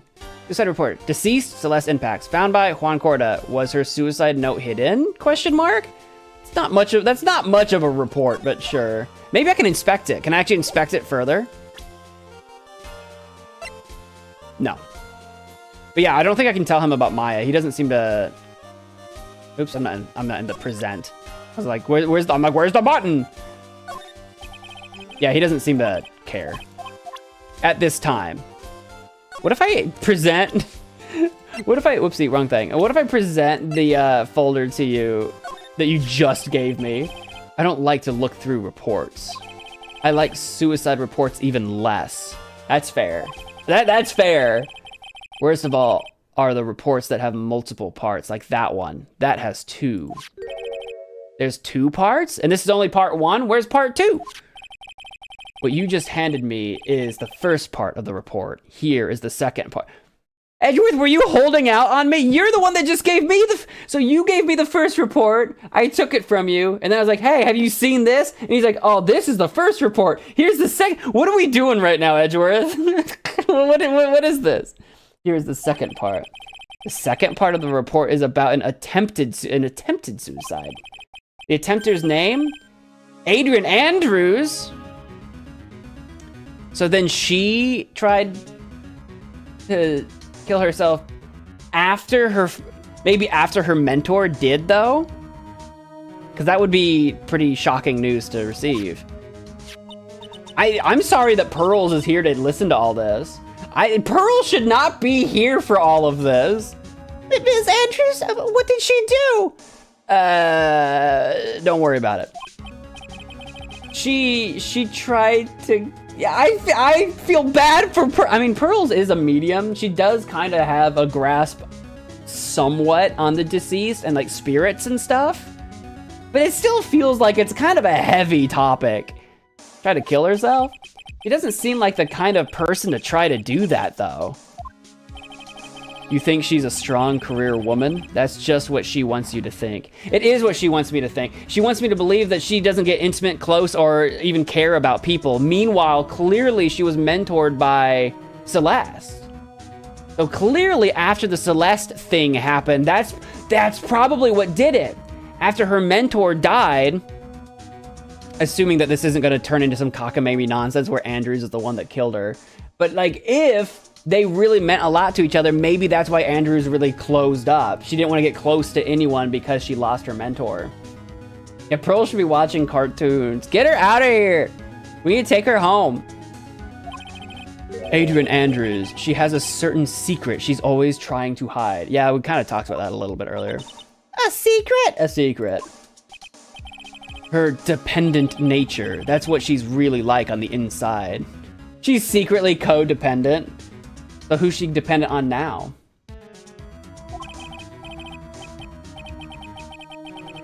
Ms. Andrews, dependent? Talk about the exact opposite of what that woman is. Yeah, she tries to make it seem like she's independent. Okay. You didn't give me part 2. I don't have part 2. Well, that was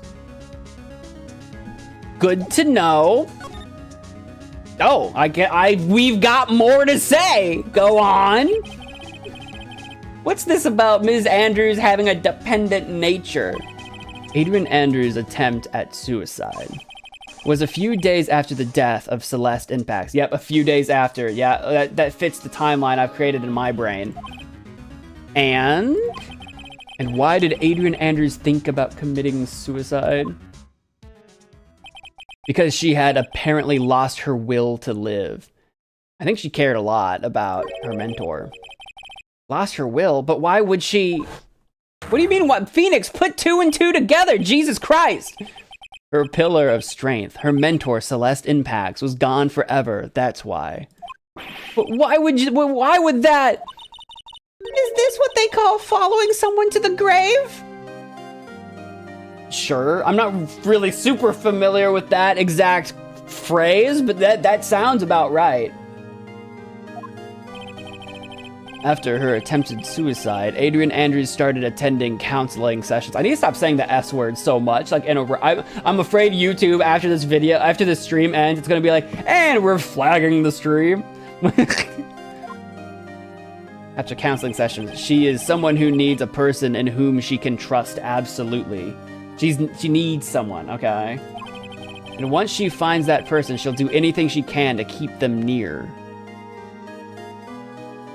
Okay. Without such an anchor in her life, her crippling anxiety stifles her ability to live. Okay. Pearly, where did you hear that? She does work, like, she's training to be a medium. That's my best guess. Probably Morgan, if I had to guess. Morgan, probably. And that's the nature of her dependency on others? Is anxiety? When Celeste Impact suddenly died, the world before her turned pitch dark. That's according to Adrian Andrews herself.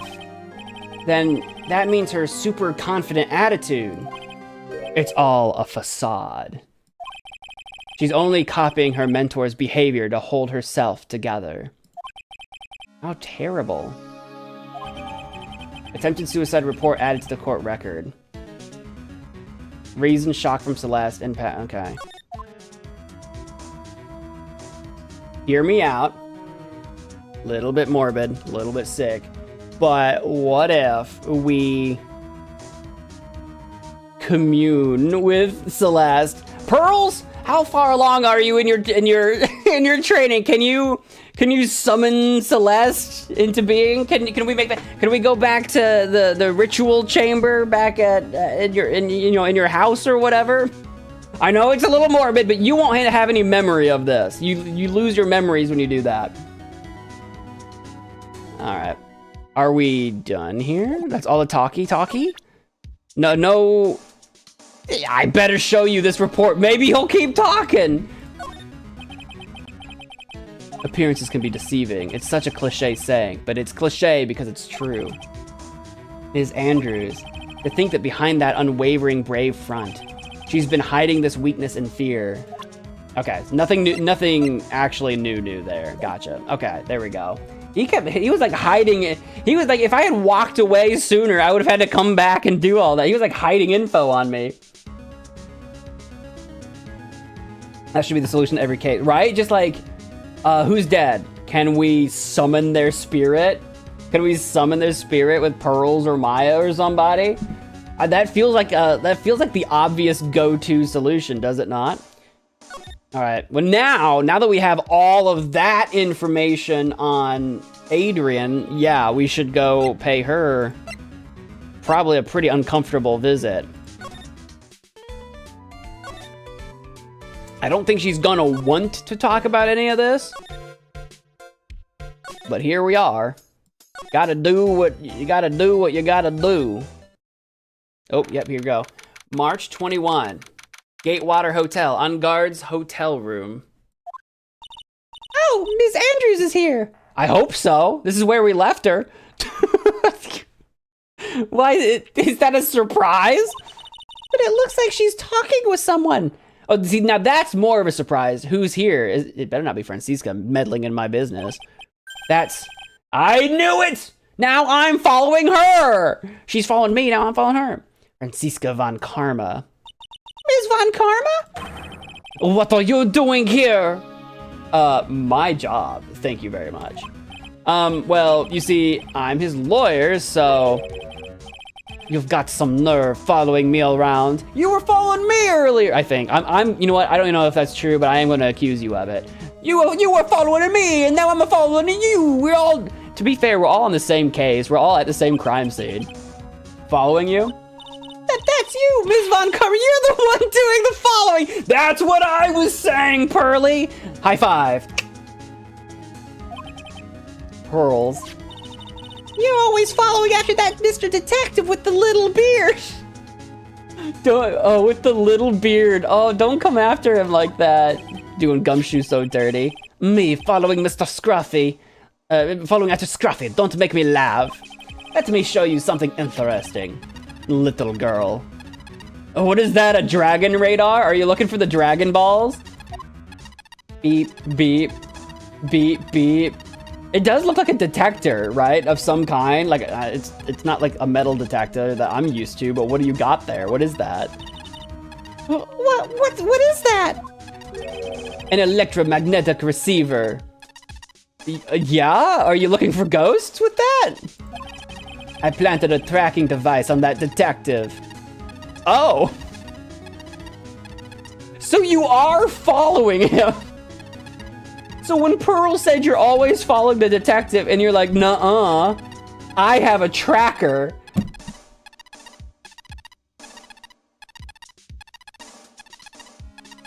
Okay. And with this, I know that fool's every move. Right, that means you're following him. So that noise we heard was the receiver. Oh yeah, back at the office, right. I feel really sorry for poor Detective Gumshoe now. Wow, I know. What we need to do, we need to get that tracker off of Gumshoe and put it somewhere where we can like lure Francisca like away. Like if we can trick her into thinking, oh, Gumshoe's going someplace, you know, he shouldn't be. She gets all mad and storms off, and we gotta use that as like a distraction. We gotta go talk to Gumshoe. Gumshoe, we need to talk to you. We can manipulate Francisca's movements if you start wandering someplace she doesn't like. That's the plan. That's the move. Now then, let's stop wasting time. Adrian Andrews. Yes. Think hard about what we just discussed. Bah! Think hard about what we just discussed. Understood? All right. What were those two talking about? Probably the case, if I had to guess. It's very clever. I know. I'm very clever. Miss Andrews, she seems a little dazed, doesn't she? Maybe. She seems contemplative, but I don't know. I don't know what dazed on Andrews might look like. I would like to talk. Is Francisca still here, or did she leave? Is Francisca still here? What if I, hear me out, what if I present my stuff to you before we, oops, that's not what I meant to, sorry, that was not what I meant to do. Yeah, let's, trigger warnings, Andrews. I'm about to present to you some disturbing memories. I'd like to ask you about this. I told you I hate trifling matters. Okay, so we probably need to do this in the actual psyche lock. That's fair. I'm just confirming. Yep. We're gonna have to do that in the actual psyche lock. She's got nothing for us right now. That's fine. Okay, let's do that.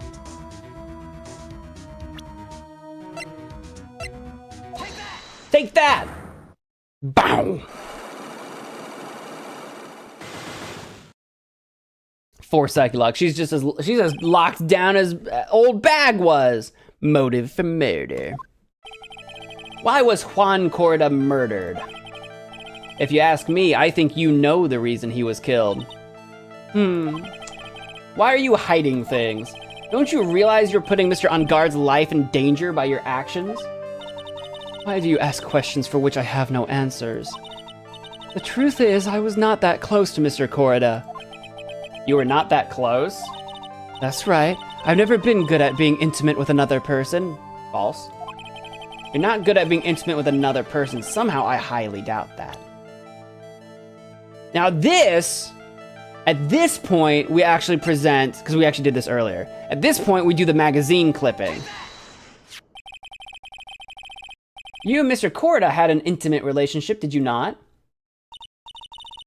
A silly third-rate tabloid article. If you even had half your wits about you, you wouldn't believe such rubbish. Well, it seems quite a few people have already bought into this story.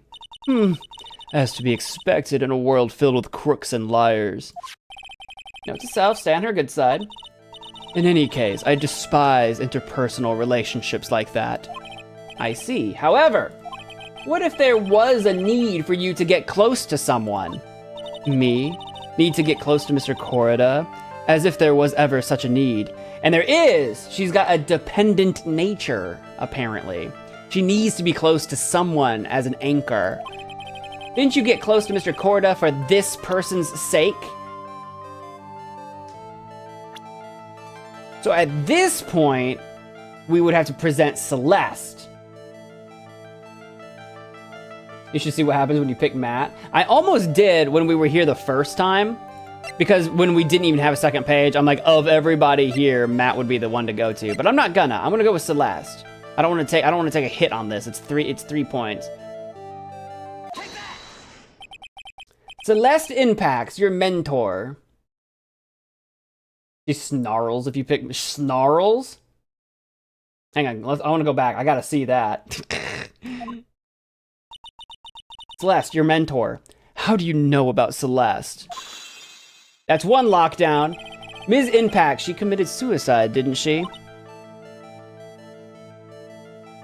She's gonna attack us. If she'll snarl if we pick Matt, I can only imagine what she's gonna do if we say the wrong word about Celeste. She's gonna beat us with that book. But it looks like no one knows why. Oh, she's sweating it out. We've not seen this look from her before. We've shaken her. She's shook. She shooketh. I mean, rightfully so. It was obviously traumatic. I don't mean to make light of it. It was obviously traumatic. Right before her death, she was Juan Corrida's manager. So I believe you got close to Mr. Corrida so you could find out more about her suicide. Oh, yeah? I wasn't actually going that angle, but yeah, no, that could be that could be it. You have a great imagination. You may have a future yet as a slimy muckraker for a putrid third-rate tabloid. Ms. Andrews, that's not my job. That's a lot of heart in the hallway. There was no mystery surrounding her death. None. No mystery, none whatsoever. It would be pointless for me to force myself into a relationship for nothing. Is that really true? Was there really no mystery at all? Well, there's gotta be. I don't believe you were completely at ease with the way her suicide was resolved. No, she definitely wasn't. That would be the second one? Yes. Where you try to take your own life? Did I present the wrong? What do you mean get a hold of? Wait, hello?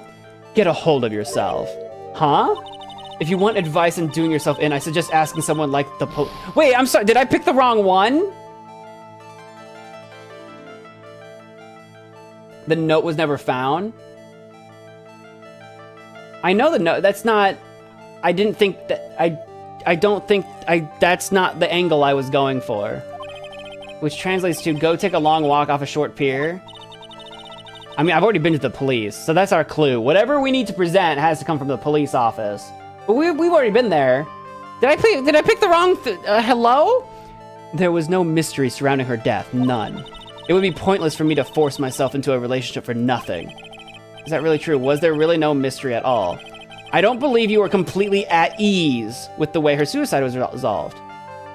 Yeah, this is the thing that I clicked. You weren't at ease. You tried to kill yourself. How is Adrian Andrews' own suicide attempt not proof that she was not mentally stable after Celeste's death? Huh? Do you want me to present Celeste's? I'm sorry, I think this is pretty clear. Maybe pick maybe. It's a little asinine, but maybe I need to pick the first one? I'm skipping a step? I don't believe you were completely at ease with the way her suicide was resolved. If I'm skipping a step, it's an asinine one. If I'm supposed to do this one, you're not happy with how her suicide was resolved. Here's a report on how her suicide. The thing that just confirms it happened. If I need to do the first one, this is a little unnecessary, but okay. I'm willing to do it because there's nothing else we got. There's nothing else we have, so we can go for it. Hey, Austin, welcome to the stream. Okay, I feel like I'm not skipping a step. I feel like this step is just unnecessary. But okay, we'll go down this path. I feel a little slighted. I feel a little cheated, but we'll survive. And we should heal. After this is done, we should heal. So it's not that bad. It's not that bad, guys. It's not that bad. It's not that bad. I'm trying to convince myself. It's not that bad. Ms. Impax's suicide note was never found, was it?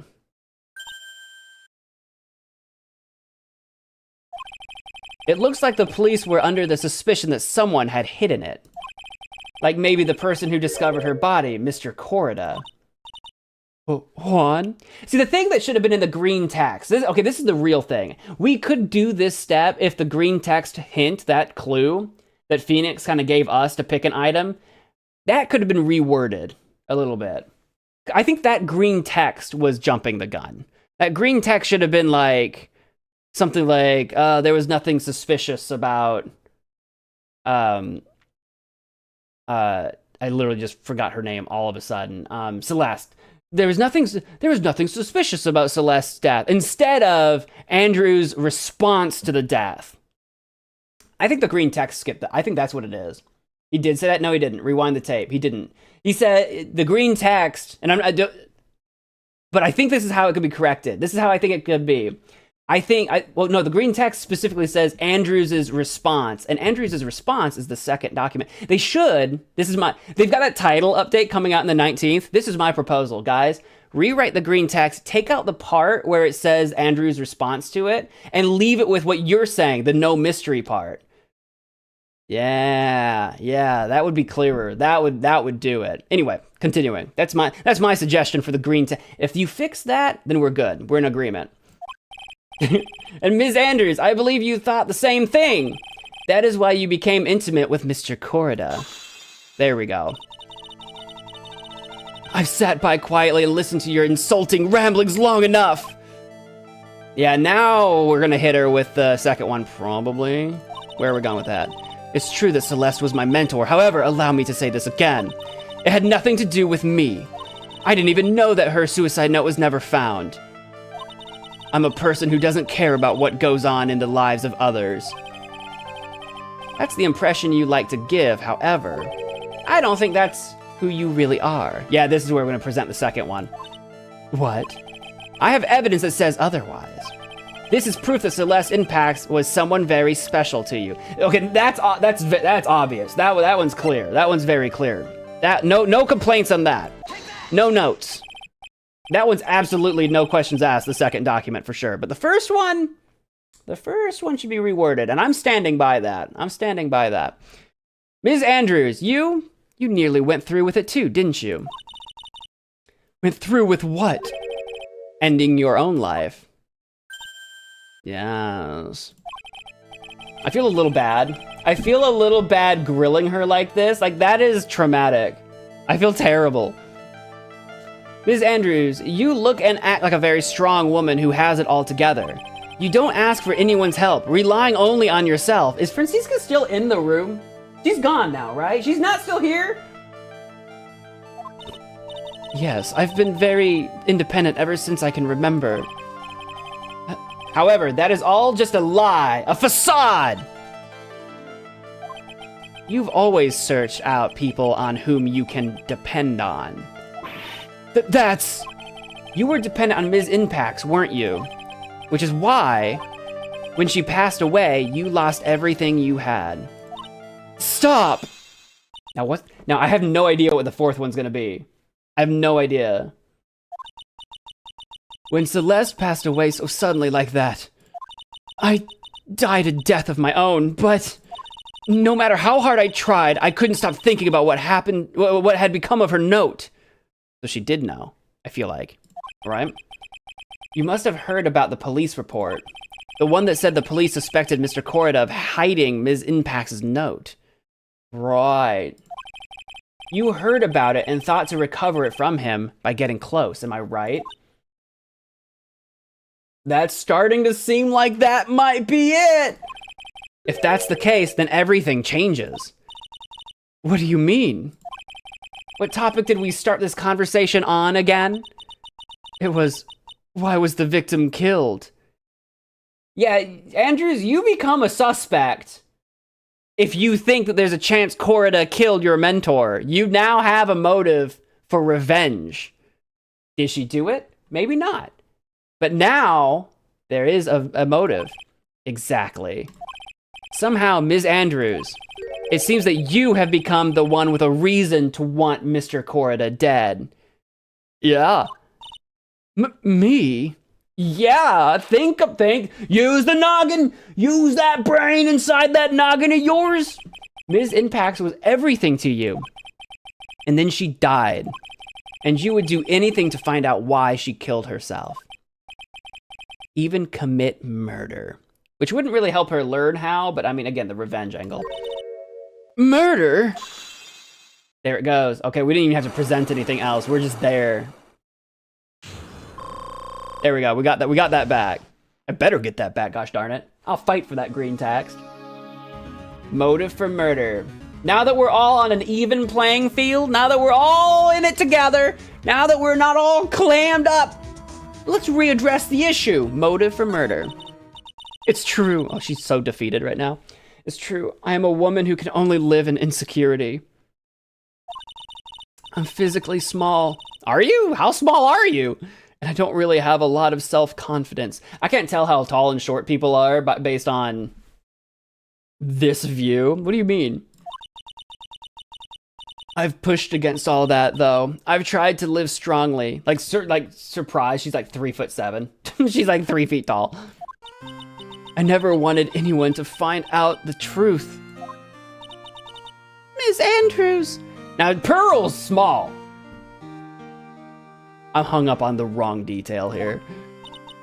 This one thing, it's the one thing I wanted to take with me to the grave. It was my secret. Mine and mine alone. I'm sorry. You probably think I'm a worthless human being right now, don't you? Well, only if you are the one that committed the murder. Worthless isn't the right word, but if you're innocent, but traumatized, no, you're not worthless. Please, Ms. Andrews, all I want to know is the truth. Exactly. I just want to know what happened and then put the real culprit behind bars. After Celeste passed away, I heard that someone had hidden her suicide note.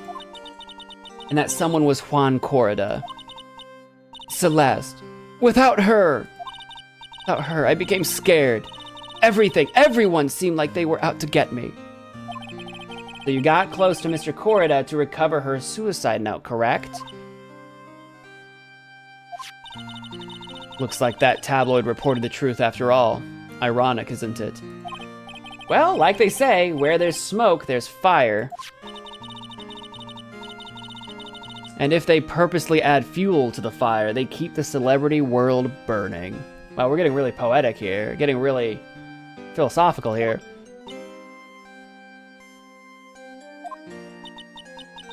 But as for the suicide note, I didn't and wouldn't kill anyone for it. We'll see. We'll see. I'm kind of inclined to believe her because obviously the bellboy, the killer, is my real number one suspicion. But yeah, it just doesn't suit me. That's all. Well, that's enough for now. I still have work to do, so I understand. Oh, I have one small favor to ask. My attempted suicide. I'd like for you to keep it a secret. Girl, you know that's gonna somehow come up in court. I cannot make that promise. Miss Andrews. If people found out about my weakness, you're gonna have to let that go, girl. Somehow, I don't know how yet. It's gonna come up. The police already know. Edgeworth already knows. You can bet Francisca probably already knows because she's crazy. I would sooner choose to die than live. And rather you not say that to me. We need to put you on watch, because it's gonna happen. I know it is.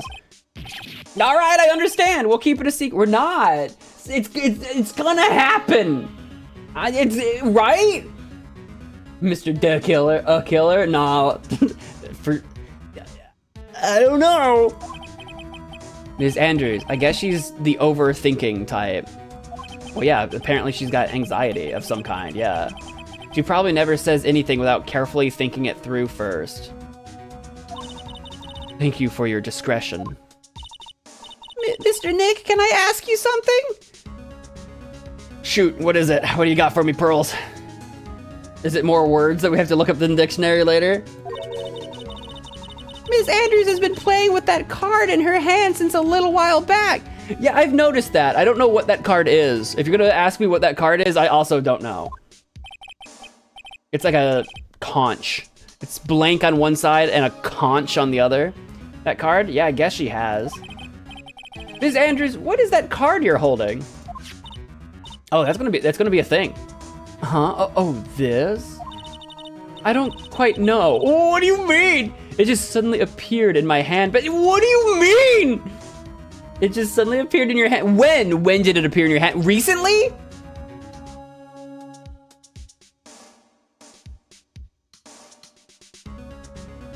Go on. It's like a conch with a swirl. What is it? It looks like a seashell? Yeah, some kind of seashell type situation. That's what it looks like, doesn't it? Yeah, with like a little polywhirl swirl in it. I honestly don't remember owning this card. I wonder where I picked it up from. I think someone slipped it into your bag. I think it's some kind of signal or marker or symbol or message. Or not remembering something clearly? Sounds like it would be a rare occurrence. Well, I must be off. I leave Mr. On Guard in your capable hands. Why'd you put that in quotes for? Why do you... Is that sarcasm? You called me incapable? After I just sleuthed all this information about you? I feel a little slighted. I feel a little attacked. Is there anything new to examine? No, nothing new going on over here. What is this even? Like, what is this sausage over here? What am I looking at? A French fry? What were we eating? That is a thick French fry. But it's also like a pale sauce. Like, what is that? Okay. I guess bye. March 21, Gatewater Hotel, hallway. It's a bone. Oh, was it a bone? Okay, got you. Sure, fair enough. They had T-bone steaks, remember? I literally don't remember, but I believe you. I do believe you. That was a long time ago. Friday's stream was so long. Friday's stream was so long. The knife is... Oh, that's right, because yeah, I do remember that. You're right, because they had T-bone steaks. There was a knife on one plate and no knife on the other. We did talk about that. I just had like a brain blast remembering that. Right. Right, you're right. Okay, good call. I did forget about that. March 21, Gatewater Hotel. Well, I think we've gathered about all we can. What about Mystic Maya? Is she all right? She's dead, Pearl. She's dead. You're gonna have to move on. She's dead. She's gone. Oh, Pearl, she looks so worn out by all this. Probably. She's 8. She shouldn't be here. Yeah, she would be worn out. She hasn't slept at all. What do you mean? Like naps? What do you mean? We haven't gone to bed. And has been walking all over the place with me today, right? Or has it been more than one day? Is this still day 1 or is this day 2 of all of this? This is all still day 1, isn't it? What's wrong, Mr. Nick? Let's go back to the office for a little while. You're really tired, right? Oh, no. Yeah, I'm okay, really. Yeah, I'm fine. I really am. You don't look fine to me. She looks fine to me, Phoenix. I don't know what you're talking about. Let's go get ice cream. I've been wanting a scoop of pistachio ice cream ever since we talked to Lotta Hart. Let's go get ice cream. Maybe getting ice cream right now is inappropriate. Maybe, I don't know. Would it be? I don't know. What do you guys think? Compared to the flowers on the other side of the hall, these are much more gorgeous. Let's see, record companies, fan clubs, company workers, We've already seen this, but it didn't have the check mark on it, so I wanted to click it again. Carrying all these flowers home would be hard, I think. Yeah, so why could I click on it again? The teddy bear I can click on again? I can understand the flowers in front of the dressing rooms, but what are stuffed bears doing? Apparently it's a favorite of Juan's. He's got so many bears in his room. Could it be that there's an action star with a soft spot for teddy bears? Nah, can't be. He seems to. We need to ask somebody that knows him well about the bears. Honestly, that would probably have been, well, maybe. I mean, Celeste would have known him better, obviously, but maybe we could have asked Andrews about the bears. Maybe she knew On Guard well enough to know about the bears. There's a piece of paper taped to the door that says Juan Corda's room. Juan Corda. His name just sounds like a star's name. It sounds like corridor every time I say it. I can't get over that. I've heard it before, but I don't know anything about him at all. Okay, so this has not been any new information whatsoever. That's fine. Just because I think we're leaving, is there anything new in here? No. Okay, get me out of here. Let's go back to the Viola Hall. Should we, Powers, do we want to ask you about, you know, while we're here, do I want to ask you about Celeste? Do you know her? No. Do you remember Edgeworth? Was Edgeworth the prosecutor in that case? I think so, right? In the Turnabout Samurai? I think so, right? I promise not to share this with anyone. Do you want to look at this thing that I promised not to show people? Okay, yeah. You got nothing. That's fine. Anything new? No. All right, let's go to the lobby. Hey, what's up, girl? Hey, Wendy, do you know anything about Edgeworth? No, she just wants to give us her measurements. Do you know anything about Celeste? I don't know why she would, but maybe she was working here 2 years ago. I don't think so. No, she definitely wouldn't have been, because she would have been working at the, yeah, blah, blah, blah. Don't worry about it. Evidence. You're not going to have anything to say on the reports. Yeah, let's just get out of here. I'm sure we need to go back to the detention center, probably more than anything.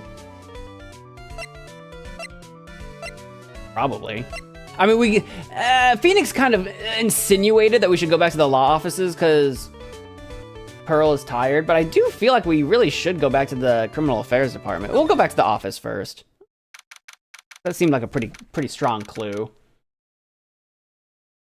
MagicManMo's room, but instead of bears, it's sharks. I don't have a single shark. Not a word about Edgy. Yeah, not a word. March 21, Wright & Co. Law Offices. So what now? Well, we did find one thing out for sure. Ms. Andrews has a motive.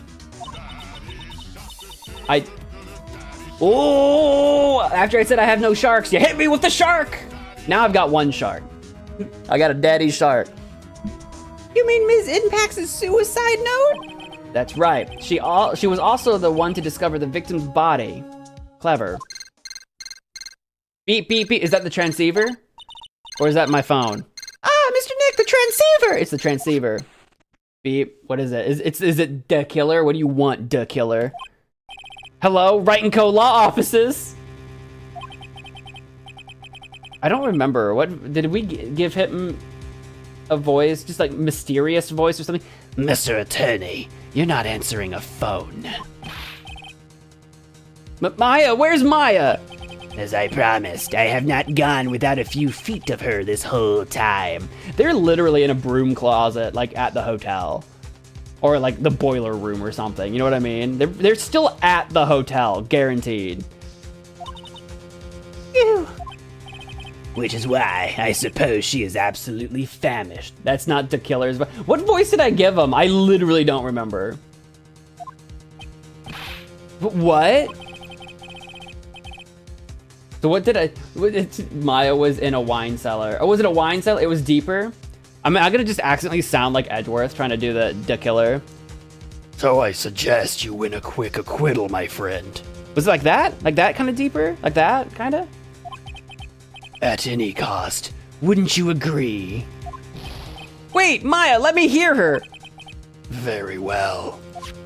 Perfect. Did I find it? Okay. Ask my...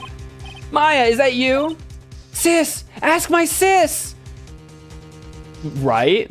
Right? Contact the dead. Pearls, contact the dead. What do you mean ask your sis what? Ask Mia what? Maya! Damn it, he cut me off.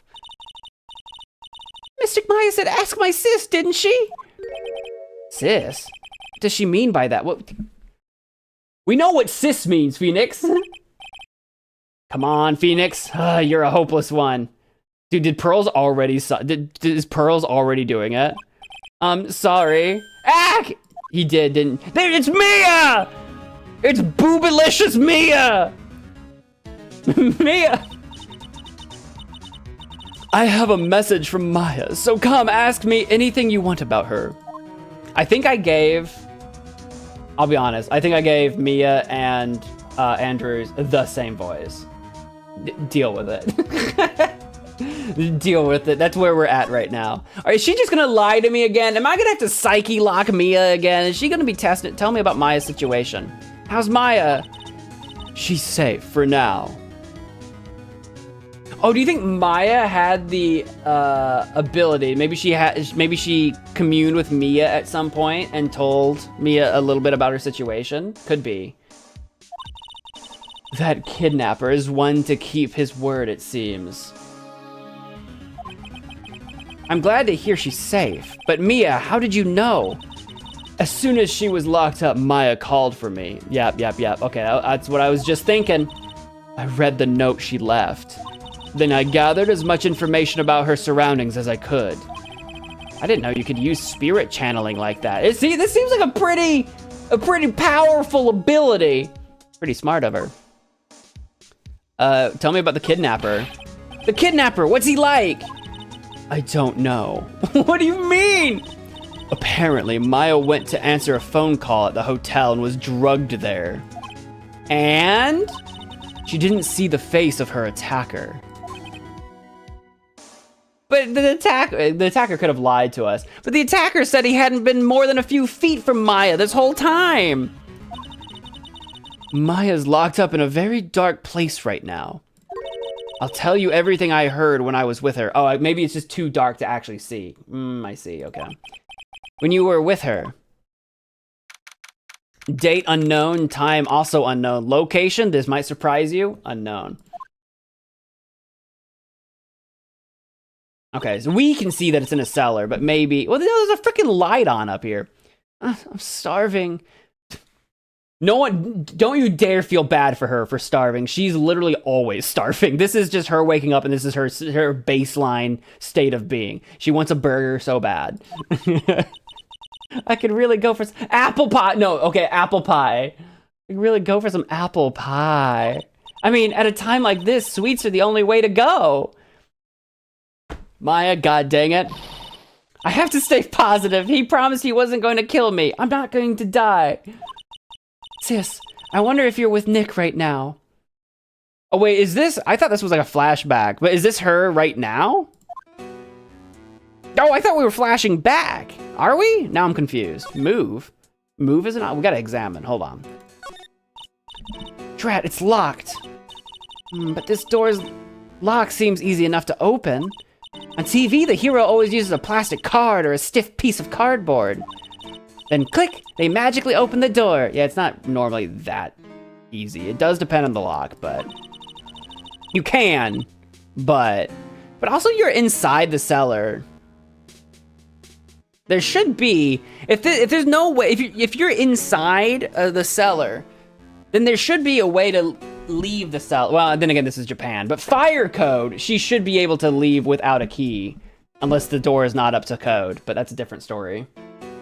I know a little bit about locks and fire codes. My dad's a locksmith. You should be able to leave without a key, but that's, again, this is Japan. I don't know. I don't know. There is a note on the ground, though. I wonder if there's a card like that around here I could use. There you go. a wine cellar, it would be locked from the outside. Right, but you have to... And then again, I'm also still going on the assumption this is still in the hotel. Fire code, it doesn't matter that it's a wine cellar. If you're in it, you should be able to leave. But yeah, locking from the outside is not the problem. But then again, yeah, I'm looking at the handle. It's clearly not actually a commercial knob. So either this is at the hotel and not up to code, because that's not a commercial doorknob, that's like residential, or this is not at the hotel at all and I should just shut up. But I feel like we're in a wine cellar at the hotel, and I feel like this hotel is not up to fire code. Huh? Someone dropped a card here. Which is possible, guys, by the way. It is possible that it's just not up to fire. I'm not saying the game's wrong, I'm just pointing it out. It kind of looks like a business card, but there's no name on it. It's the conch! It's the conch!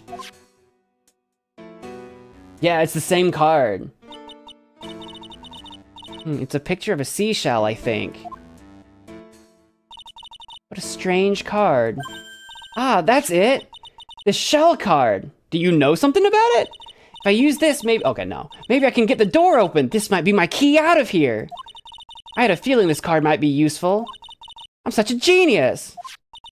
Alright, now if you'll excuse me, Mr. Kidnapper. Uh-oh. Uh-oh. Click. She did it? For real, for real? Okay, now I'm getting the heck out of here. I shouldn't keep Nick waiting. Or worried. For real, for real? I wanted to look around a bit more. To be continued? Dude, that was... I wasn't ready! I thought there was more I could look around. Okay, it's fine. To be continued. The killer kills seashells. Well, if the killer is leaving that card around places, like if they have like a stack of those, then that could be like the killer's like calling card. Like, what if we find the suicide note from 2 years ago and then it's got the freaking conch on it or something stupid? You know what I mean? Yeah, I'm gonna save my progress. I don't know what that would mean exactly, but like, I don't know. Like, how far back do we go with these conches? Like, it's gonna come up again. It's gotta mean something. It can't mean nothing. Chapter end, time to leave, folks. It would be a good stopping spot, but we've still got like 45 minutes. We can start the next chapter. We probably won't, we're not gonna finish the next chapter unless it's like crazy short, but we can start it. I am gonna go just get some more to drink real quick and do that. Can we do the trial? We can start it. I don't think we're gonna finish it. Unless it's like short. But let me get rolling, maybe. Let me go fill up my drink.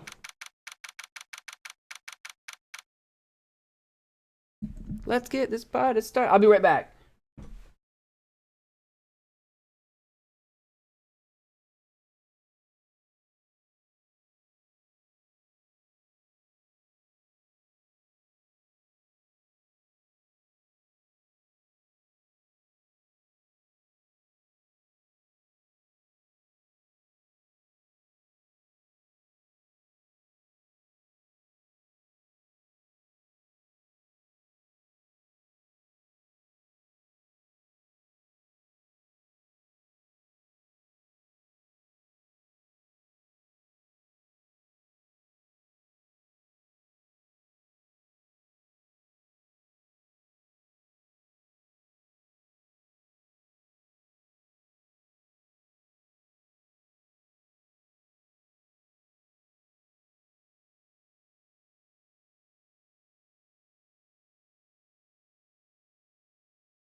He leaves and never returns. I'm right here.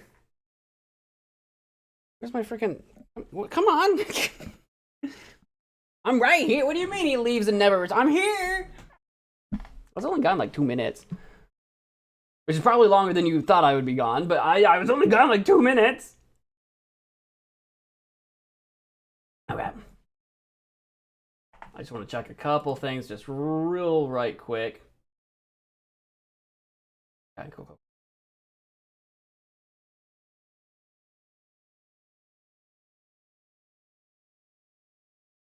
All right, March 22nd.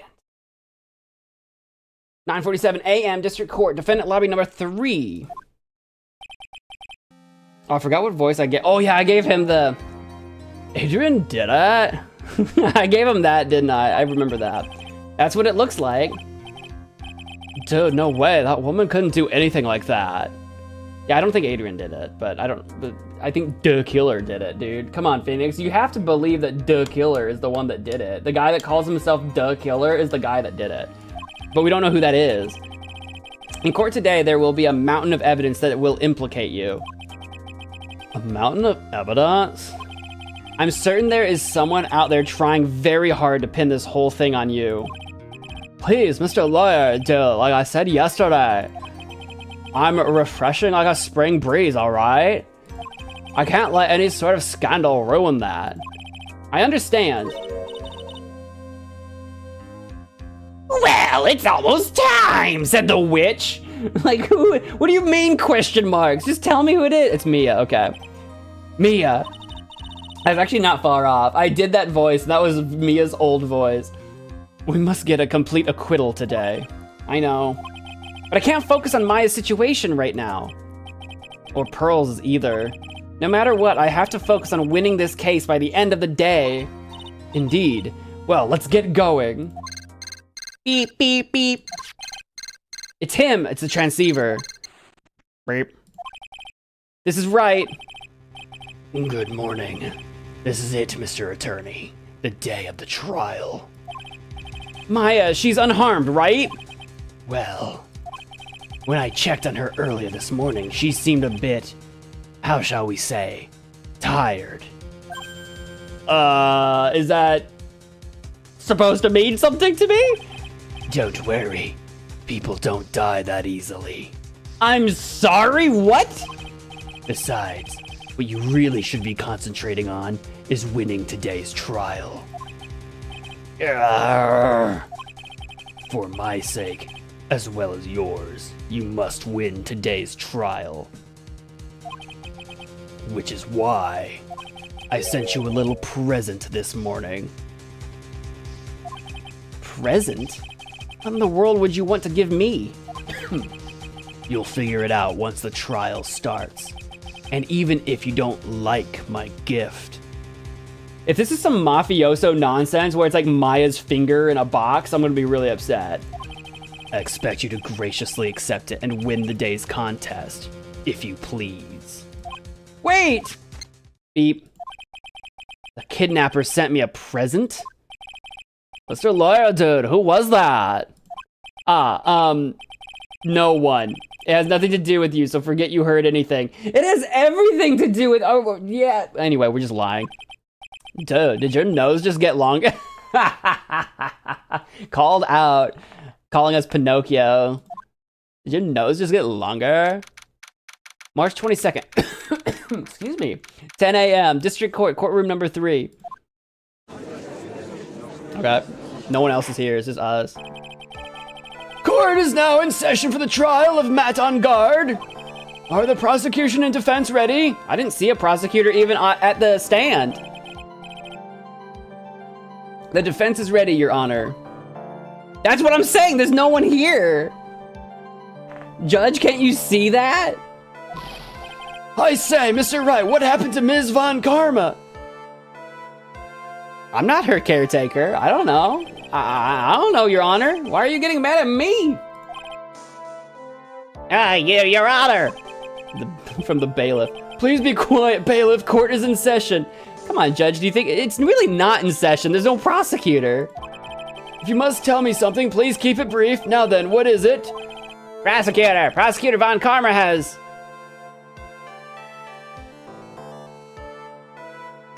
It can't be died.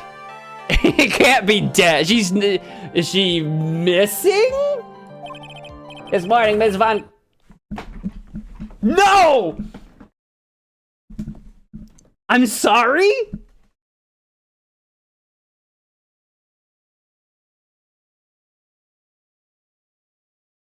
This morning, Ms. Von Karma was shot by an unknown gunman. I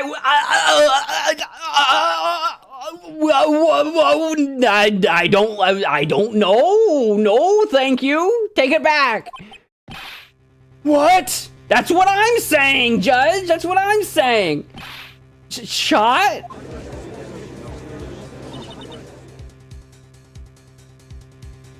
Somehow, I think this is the present that man was talking about. I don't like his gift. He was right. I don't like his gift. I'm not happy about it. This doesn't help me. His present. Ms. Von Karma is one of the top prosecutors in the country at the moment.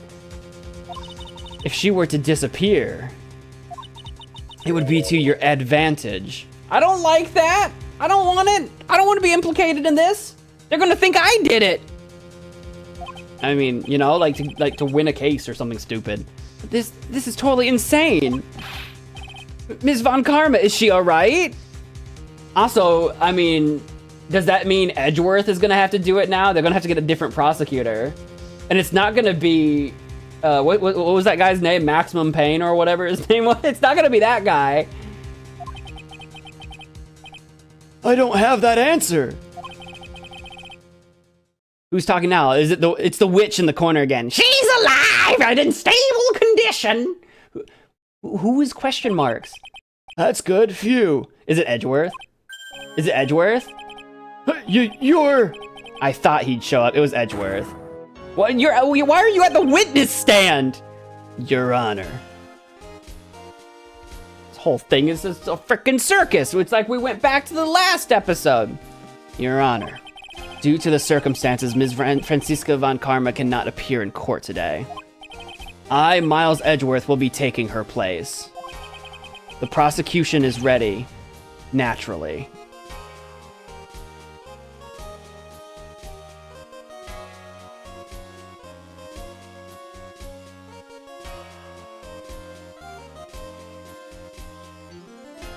I have so many questions, but I don't know where to start. Edgeworth just coincidentally shows up the day before his adopted sister is now shot and can't prosecute, and so now he does. That's the day he shows up. Listen, I know this is psychotic, but is there a multiverse where Edgeworth is the killer?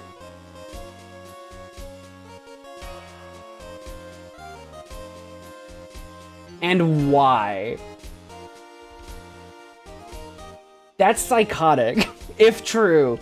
But I believe the killer, as the bellhop, is a disguise. So he's clearly actually someone else. What? I know, what? I know, listen. It's the timing of it. And I think Edgeworth, because he was paying attention to the previous case too. He's been following our progress. Why, my boy? I don't know why yet. He's up to something though. He's been following our progress. He's been talking to Gumshoe. He's been keeping up. He's involved in something that I don't know about yet. And I know that would be psychotic, but the timing is crazy. And we know that the killer's identity is actually hidden from us. So, anyway, continue. That would be psychotic. But I don't know who else to pin it on yet. I'm not saying I think it is, but, like, I'm just throwing it out there. Like, Ms. Von Karmo is shot in her right shoulder and is currently undergoing surgery. Luckily, I have looked this case over and am familiar with the details. The prosecution seeks to prove the guilt of Mr. Matt on guard. The court acknowledges the prosecution? Right. I finally found the answer I was struggling for on my long journey this past year. What is this? By the time this case comes to an end, you too will know the answer. This isn't about me, Edgeworth. This isn't about Phoenix. What is all this? I'm not here to learn lessons. I'm here to defend an innocent man. Now then, the prosecution would like to call its first witness. Please bring Detective Gumshoe to the witness stand. Witness, your name and occupation. My name's Dick Gumshoe, sir. I'm a detective down at the precinct. For now. For now? And after this trial's over, I'm supposed to turn in my badge, sir. Detective Gumshoe? The prosecution has no need for a depressed witness. Oh, come on! Give Gumshoe a break! This poor man. Lift your head up and face forward like a proud officer, Detective Dick Gumshoe. Yes, sir! Now, let's have your testimony. If we want to explore the various facets of this case, we must start with that. Get ready, Phoenix. This is going to be one very rough fight. Yeah, it would have to be with Edgeworth as my opponent. I don't think the killer did me any favors. This was not the favor from the killer. The answer he was struggling for. Interesting. Show me this answer you finally found, Edgeworth. Is it how to lose graciously? Because I'm going to wipe the floor with you. Witness testimony. Bare facts of the case. I got the bare facts of the case. I got the bare necessities. This murder happened after the Hero of Heroes award ceremony, sir. The victim, Juan Corrida, was found dead in his hotel room. After looking into the cause of death, we believe he was definitely murdered, sir. At first, we thought there was something suspicious about the empty guitar case. However, we later found out that the guitar case had nothing to do with the murder.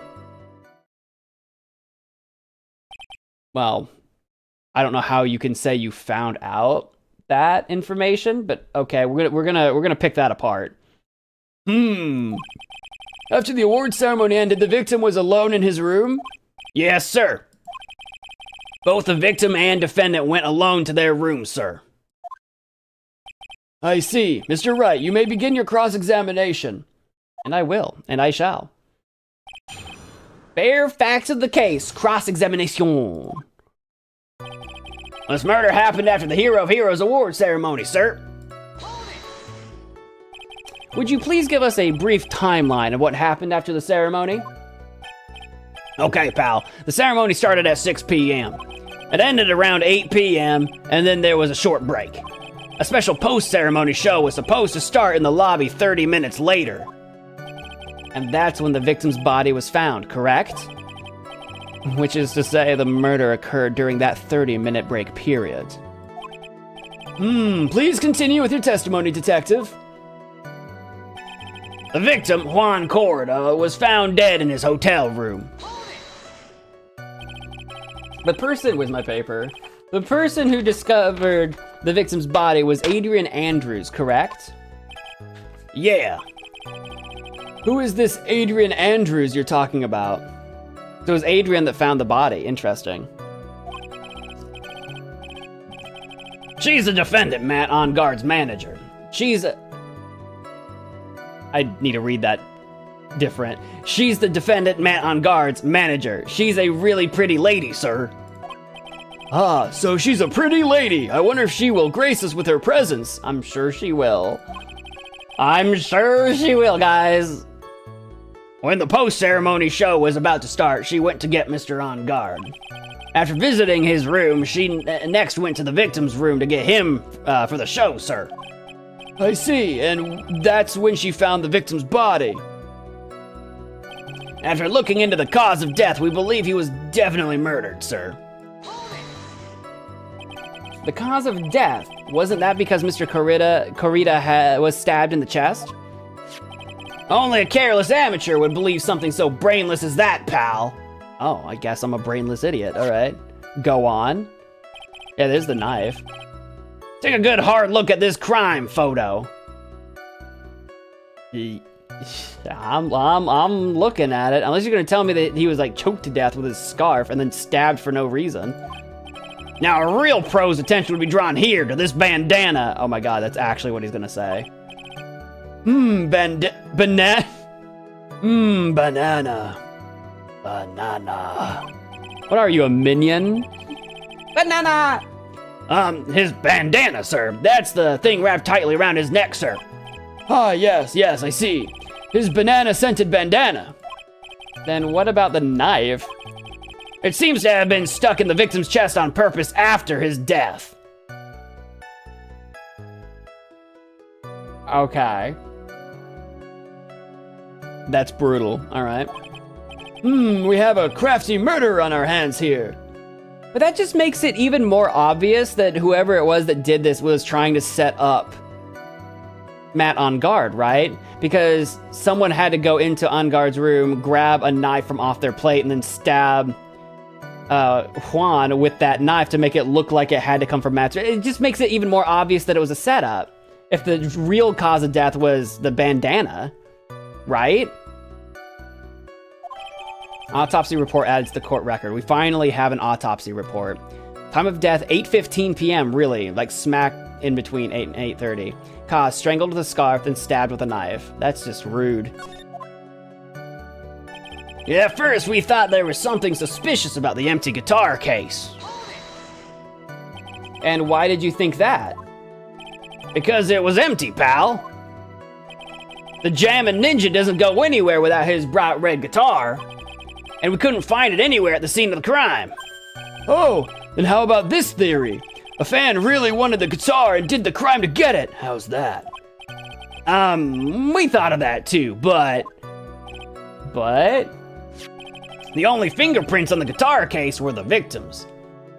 Well, I mean, hear me out. If this were a real likely theory, then the case could have already been opened because maybe the Jammin' Ninja was playing it or whatever. And then a fan broke in, murders Jammin', grabs the guitar. He would have never, like, a fan, a murderizing fan would have never needed to touch the case. But anyway, go. I don't think that's what happened, so go on. Only the victims, huh? I see. So much for my theory, then. Guitar case, empty. There is some water, but only on top of the lid. Bears, Corda's fingerprints. I mean, unless someone did open it and then try to use the water to wash away the fingerprints, and apparently it worked. Unless that's the angle, because we still haven't figured out the water thing. However, we later found out that the guitar case had nothing to do with the murder. Unless, hold on. We need to press him. But unless, think about it. Where's the murder picture? Unless the water... No, this wouldn't work. I was gonna say, unless the water came from this vase that fell over and would have smashed the guitar case shut. But here in this picture, it's already open. Unless it was found shut, and then they opened it and then took a picture. I think the water probably came from this broken vase, but I don't know how this all timelines out just yet. We'll get there. However, we later found out that the guitar case had nothing to do with the murder. What convinced you it had nothing to do with the case? The guitar wasn't at the Gatewater Hotel that night. Right. Well then, where was it? The bright red guitar was eventually found at the TV studio. Oh, so we did find the guitar. So who... Okay, so the theory is that he was using it at the studio, left it there on accident, brought the case, and just never had the guitar. Okay. The victim, Juan Corda, had apparently only taken the case with him, sir. So you mean he forgot to put the guitar inside the case? Yes, sir. Even when he was on stage for the ceremony, he didn't have his guitar. That guitar case was empty even before he got to the hotel.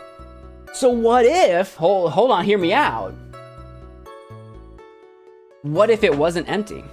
What if he was transporting something And that something is what's missing. But what? What would it be? Juan, what were you up to? What were you doing, Juan? Yeah, that's right. So it really had nothing to do with the case after all. Oh no, it has... That's too suspicious. Too suspicious. I believe that is enough. First, the victim was choked to death with his bandana. Then, after the victim was dead, the killer deliberately stabbed him with a knife. Which brings me to my next point. Why then did the police arrest Matt on guard? Because there was reason enough to suspect him. Here it comes. Looks like Edgeworth's back in full swing. Very well, Detective Gumshoe. Please testify about this matter. Yes, sir. So we got more to go. Witness testimony. Why arrest on guard? Yeah, why on guard as opposed to like Andrews, for example? Matt on guard and Juan Corda were huge rivals with each other. They each thought the other guy was in his way. That's motive enough in my book. As for evidence, there's the Jammin' Ninja's button. It was ripped off of the ninja's costume and was found in Mr. On Guard's hakama.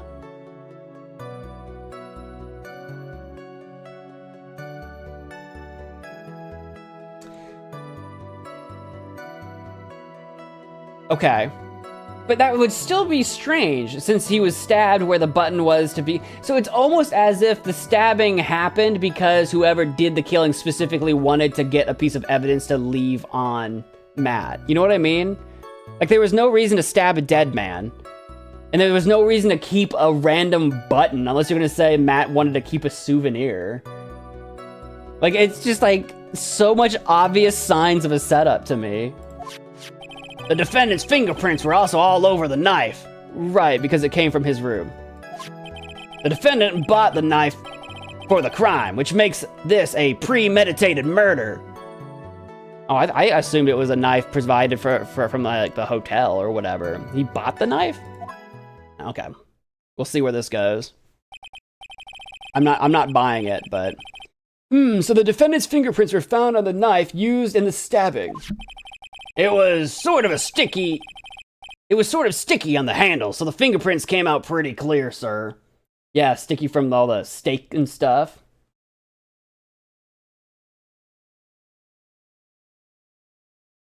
My cooking moments are too sensible. We'll see where this goes. Knife bears the victim's blood and On Guard's fingerprints, and the grip Gatewater is engraved.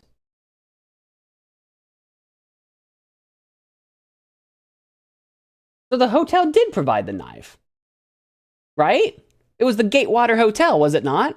So they got food and cutlery from the hotel. So what do you mean he bought the knife? Why do you think he bought it? And there's this button.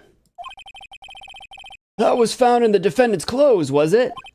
And is this button also covered in blood? It seems like it, that or steak sauce. Yes, and we know that the blood on it is the victim's blood, sir. What? I mean, who else's would it be, but... Jammin' Ninja's button added to the court record. Was ripped from his costume, is covered in Corda's blood, found in On Guard's hakama. Okay. All of this points very clearly to the defendant, doesn't it? Yes, it most certainly does, Your Honor. Ready to give in yet, Wright? I'll find a hole in your argument somehow. You can press as hard as you like. Just hurry up with your usual pointless questions. Yeah, you know how this goes.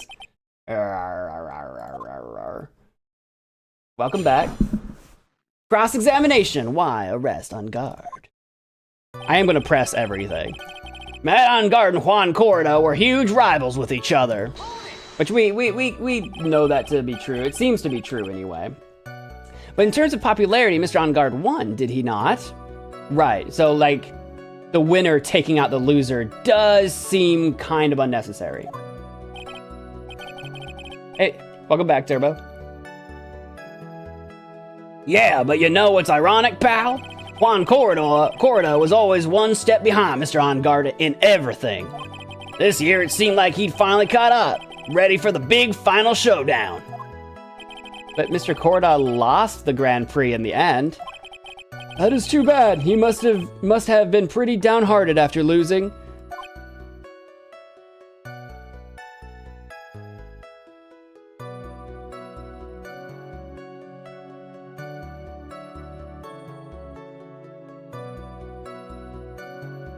I don't like the very subtle insinuation that what if Mr. Korda lost, was so depressed about losing, hangs himself with the bandana, someone discovers his body, and then doesn't want it to come out that he did that. You know what I mean? So someone faked killing an already dead man so that no one would believe that, I just lost his name. Oh my god. I don't know why I cannot hang on to these guys' names. But come on, brain. My brain is actually just for real failing me right now. So that no one would believe that Juan would do that, would kill himself. I don't like the subtle insinuation about him being so downhearted. Ooh, I do not know where this is gonna go. I'm sorry, Han. You just got back. Yeah, no. Juan is the one that died, but he's the one that lost the ceremony. And he didn't die to the knife wound. He died to choking. His own bandana killed him. So the insinuation there is kind of... No one here is making that argument yet. But we've already had one instance of suicide brought up in this case. So now it's in the back of my mind that I think it's related in some way to Celeste's death. Like, this is all connected, obviously, but... Oh boy, I know it's a little out there. I know it's a little bit of an out there theory, but like, it's not completely nothing. They each thought the other guy was in his way. That's motive enough in my book. But On Guard won in the end. Wait just 1 second here. Mr. On Guard was beating Mr. Korda in the popularity polls. Well, yeah, I guess, but... Which means that in the defendant's eyes, the victim was not a rival at all. Which means he had no motive to kill at all. I mean, it's hard to see. It's hard to see one. Yes, I quite agree. Thank you, Judge, for once in your life. Well, Detective? It's not, well... I guess if you put it that way, then yeah, the defendant would have had no motive. Yeah, I saw that coming. Detective, I'm beginning to see why you were fired. No, not you too, Mr. Edgeworth, sir. That's... I look forward to your pension your pension negotiations. Wow. No! No, Detective, let's continue with the testimony. No, not my poor pension too. Detective, if you value your money, I suggest you proceed. I don't like this strong arming. I don't like this at all. I suggest you proceed. Yes, sir. We can talk about my pension later, sir. What about what I was saying? Hello? Anyone? Anyone? Anyone? Bueller? Anyone remember what I was saying? I think what I had to say was pretty important. As for evidence, there's the Jammin' Ninja's button. Do you have any proof that button belonged to the victim? Huh? What do you mean, pal? Oh, let me put it this way. I'm asking if you have any evidence to back up your claim that this button was ripped off of the Jammin' Ninja's costume. Huh? But can't you tell just by looking at it? Damn, the victim's blood is on it. Anyone could have smeared that blood on there afterward.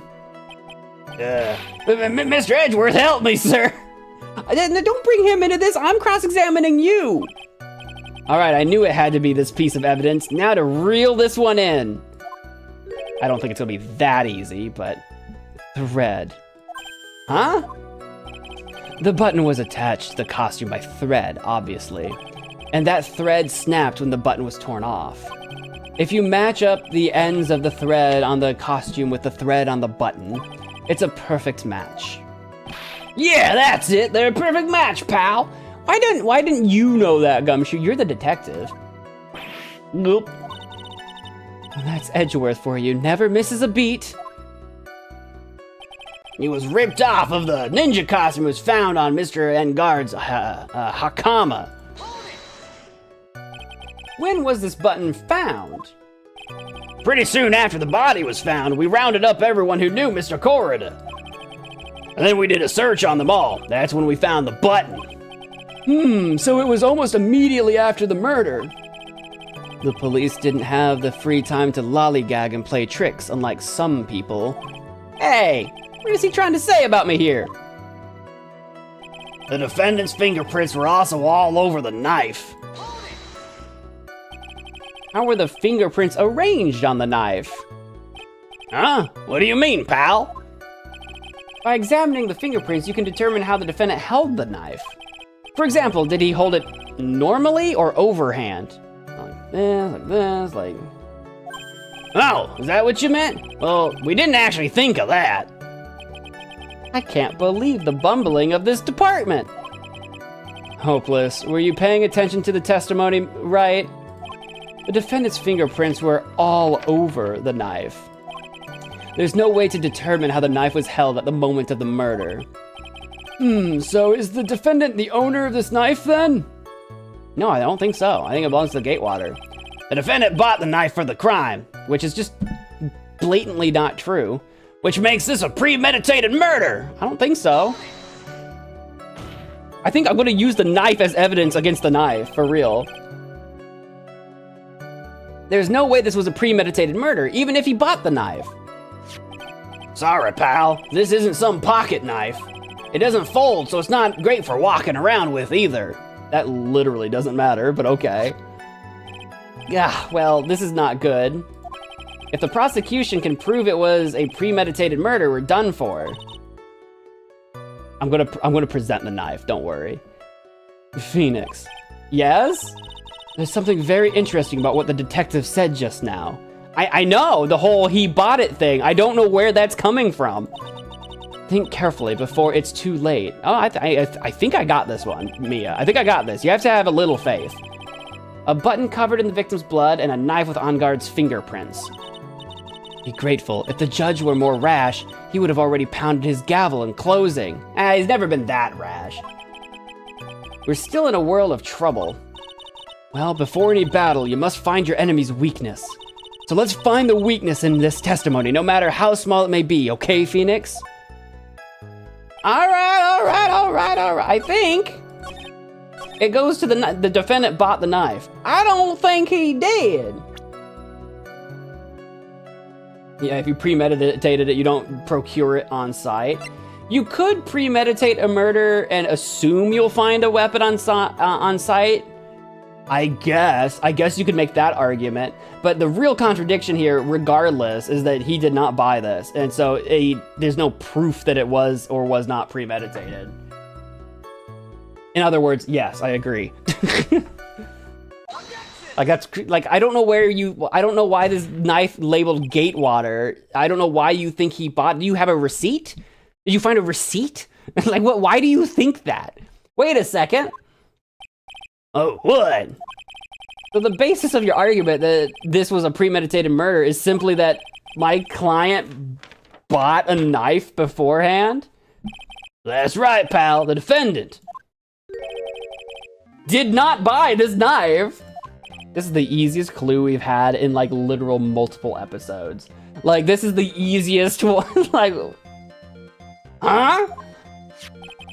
Take a good look at this handle. Every time I do, it makes me laugh. Look at the handle of this knife and you'll see what I'm talking about. Huh? Objection indeed. It has a Gatewater seal set into the handle. I wish it was actually visible in that like icon. Gatewater? I think I've heard that name somewhere before. Yeah, it's the freaking hotel. It's a hotel knife. It's the name of the hotel, the Gatewater Hotel. Come on, man. Uh-oh. You're right, piece it together, detective. Jesus Christ. The murder knife was actually property of the hotel, which means this murder was not premeditated. Yes, that is very true. This is a very big... That is not the face of a man that's laughing. That's the face of a man who didn't make a sound. This was like some sort of freaking ventriloquism laugh that just happened just now. What is it, Mr. Edgeworth? I'm sorry, but the defense is simply too careless. I don't think so. What do you got up your sleeve here that I'm missing? I think whether the crime was premeditated or not has already been determined. Has it? How so? Go on!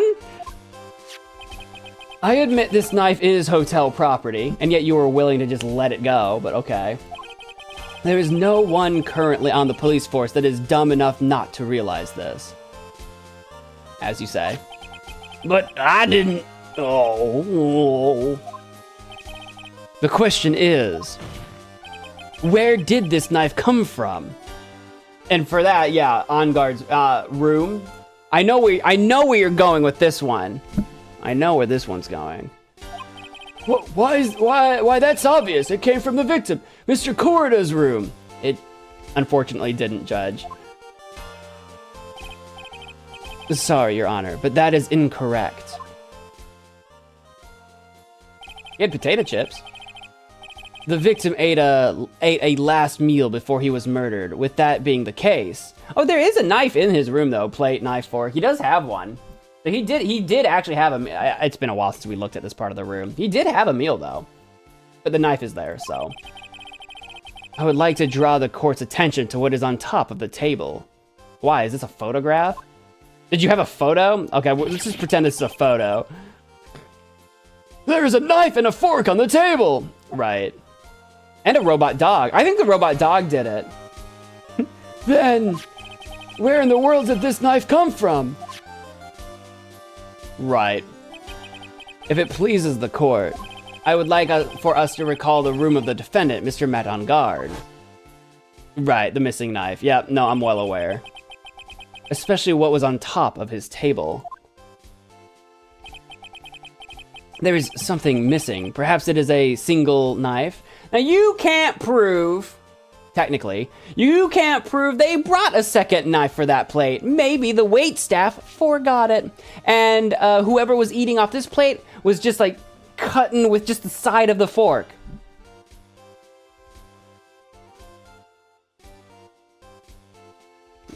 Take that. Take that. No, I'm willing to believe you, but there's more to it than this. We investigated the leftover dishes for fingerprints, and while we were investigating, we came to the conclusion that Mr. Matt Unguard's knife was missing. Ugh.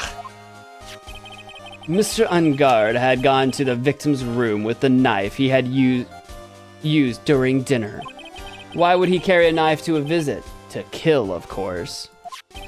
And with that, I believe the prosecution has proven this was a premeditated murder.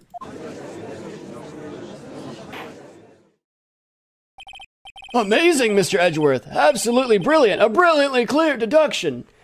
Except that the murder didn't happen with the... Let's rewind it back. So you take a knife with you to kill a man and then didn't kill him with the knife. He was killed with the bandana, let us all remember. It seems like Edgeworth had this plan from the very beginning. This must be one of those traps, and I just walked headlong into it. But don't you worry, there's a contradiction here. A murder weapon with fingerprints and a button from the victim's costume. There is quite a sizable amount of evidence here. I can safely say that any further deliberation is a waste of your honor's time. No, it is not. You know what? Let's say I believe you. Let's say On Guard did stab an already dead man with a knife. That doesn't mean he killed him. The bandana killed him. Or, whoever choked him out with it. The knife didn't kill it. Let's go back to the autopsy report that you presented, Edgeworth. Although, I wouldn't mind if the defense were to present evidence not yet shown to the court. Not yet, I'm going to present the autopsy, I assume. But okay, let's see where this goes. Evidence not yet shown. He means evidence that the court hasn't seen yet. In other words, new evidence. What does the defense have to say about this, Mr. Wright? Well... Phoenix, the judge is favoring the prosecution right now. If we answer with something wrong here, that gavel of his will be ringing out to the sound of our defeat. Mr. Wright, do you have something important and necessary to present to this court? I think so. It's the whole not yet presented thing that's got me a little confused. I want to remind you guys that he wasn't killed with the knife.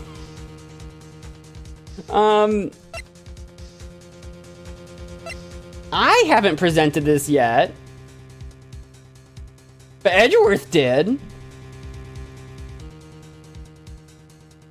This next bit's a nasty one. I've got lots of stuff that hasn't been presented yet, but...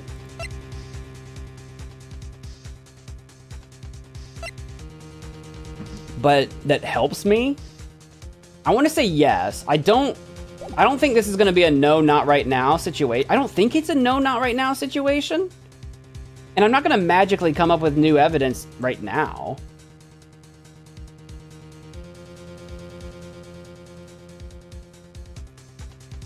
Of course we do. Of course we do what? Actually I do, yeah.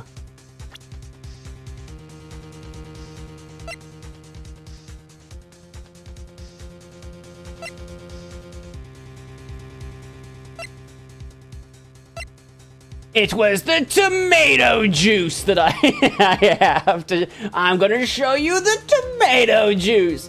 I don't know how that's gonna help us now, but maybe in the future. I'm just gonna say, actually, I do. I'm not 100% sure what it is yet. There's one. Yeah, this might be a trap. He might want me to do that. This might be some 4D chess trap, but one piece of evidence that catches my attention. Something that this court has yet to see. Mr. Wright, I will say this one more time. I do not feel this trial needs to continue at all.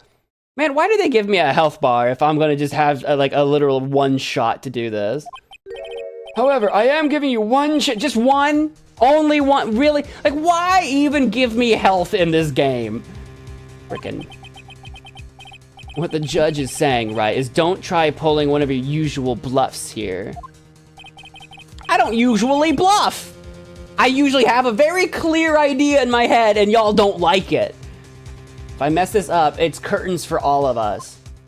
Yeah, it's the whole thing. Why even give me health? Why even bother? You may now present one and only one piece of evidence. Man, they are really laying it on. They're really, like for real, dude? One piece of evidence. Now then, what is this important evidence that you must show to the court? They never talked about the glass. I mean, realistically, we haven't talked about the random conference ticket, the transceiver, the camera. There's lots of things we haven't shown them. Like, realistically, what are they actually... when you say they never talked about the wine glass, you're right. I was joking. I literally mentioned this. Do we really have to actually show... Like, why, though? Like, it's true. It's true. The wine glass hasn't been presented. It's true. And I've even mentioned this earlier. Where's the murder picture?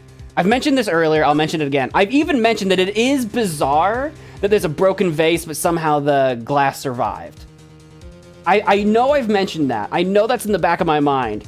But is now? Now is the time to present that? Now? Because honestly, I'm still on the side of I want to present the autopsy report, but that's already been presented before. So is it the glass for real though? Really? The glass or the photo? Have we presented the actual photo yet in the trial? I don't think we've presented the photo, just the room. You have to Von Karma this case. Dude, I don't remember the Von Karma case, so I don't even... that doesn't mean nothing to me. The glass was at the murder scene. The glass with the... Are we serious? For real?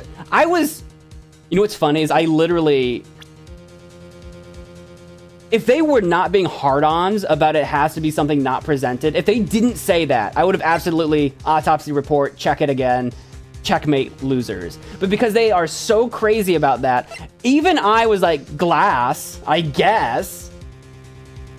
Wow, for real though? All right. I'll do it. I'll do it. Don't think I won't. Don't think I won't do it. I'll do it.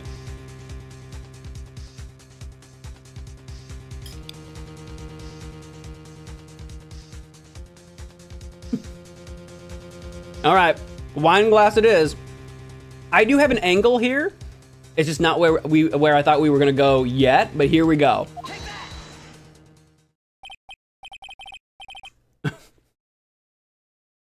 Take that.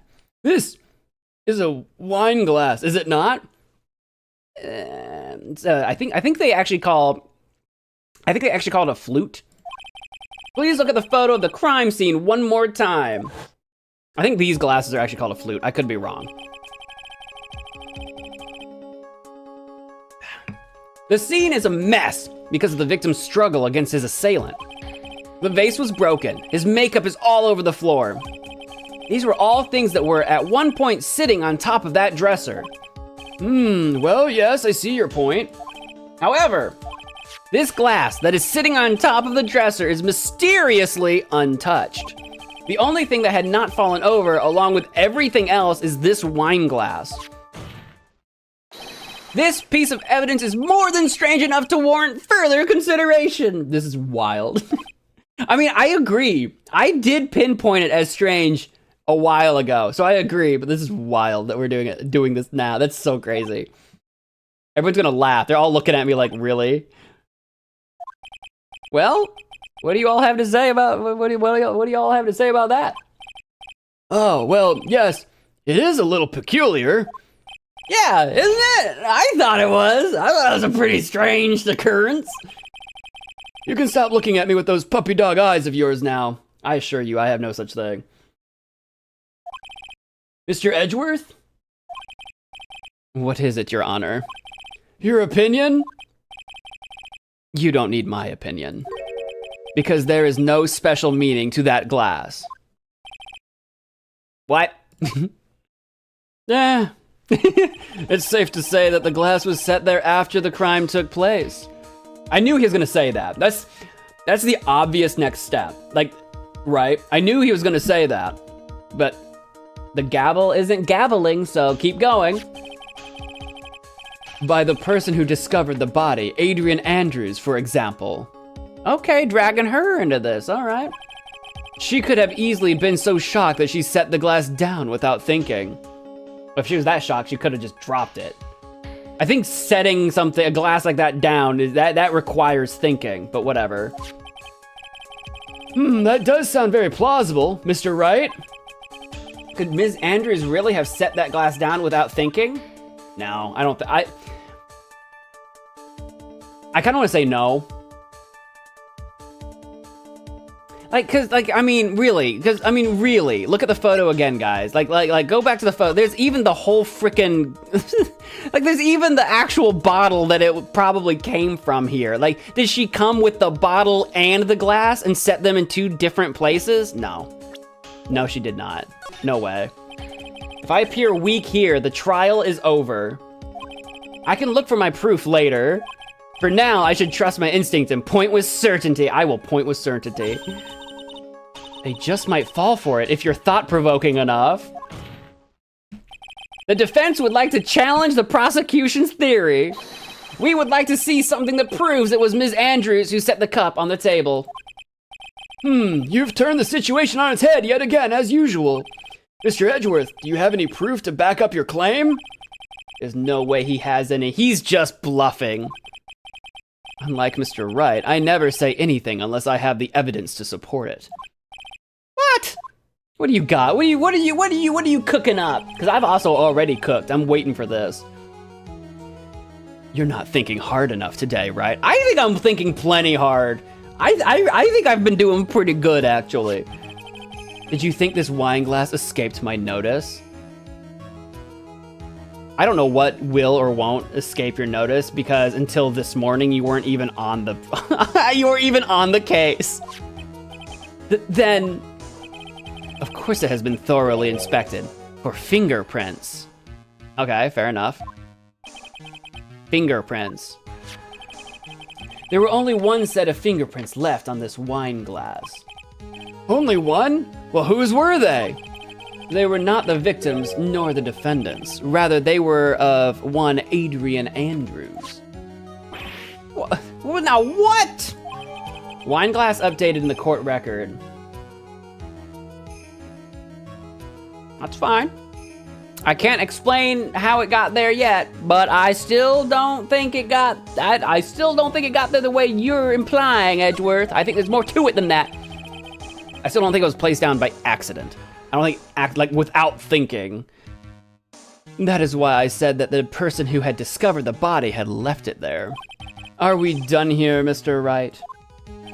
Ah, I can't believe I fell into another trap. Nah. He's falling into my trap. Ms. Andrews was probably holding the glass when she went to see Mr. Corrida. But upon seeing his dead body, she was stunned and set the glass down on the dresser.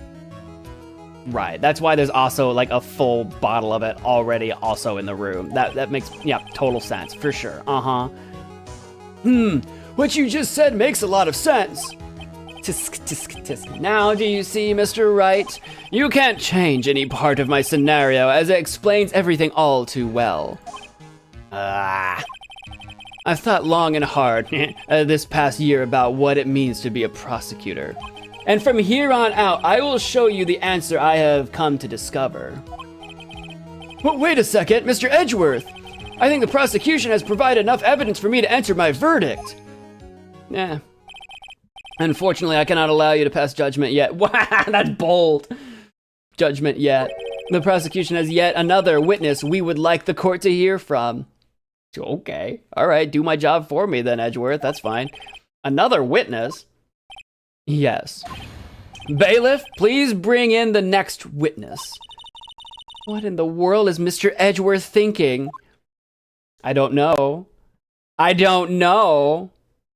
Old bag! Now then, witness, please state your name and occupation. And can you take off that helmet? Witness, your name and occupation, please. That's... Gotcha! Old bag. You're crazy. You're crazy, old bag. Urgh! I wonder what happened to that calm composure he had earlier. Oh, edgy boy. God, I lost it. It's been, what, a year since we last met, hasn't it? You should be more happy to see me. I saw the report with her testimony, but who knew that under that helmet? Oh, did you not know it was Old Bag? You knew it was a security guard, but you didn't know it was Old Bag yet? It was the Wicked Witch of the witness stand. The Wicked Witch of the witness stand. I tell you, this time I know what I'm supposed to do. So today I'm going to tell you anything and everything. Even things that don't have to do with that terrible crime. Okay. Miss Witness, that terrible crime is all this court needs to know. Oof, shush! I'm talking to my dear Edgy Wedgie right now. Don't interrupt us, Gramps. You could never pull a thing that looks even vaguely like a gun out in a courtroom. There would be so many people on top of her right now. Yes, madam. No, please, by all means, interrupt her, please.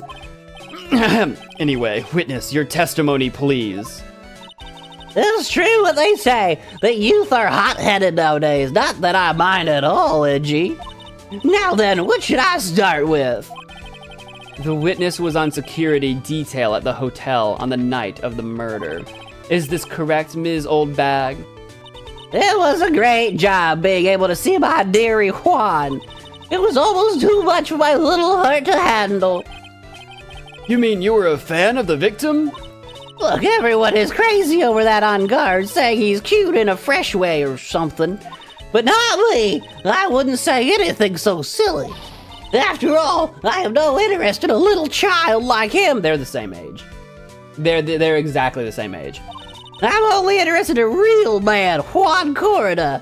They're the same age. Unless you just mean like acts like a child, then On Guard is kind of like woo. But those two are this. That's what I'm saying, Phoenix. That's what I'm saying. Anyway, as I was saying, I was pacing in front of his room that night. Very well. Please tell the court what you witnessed the night of the murder. Leave it to me, Edgy Poo.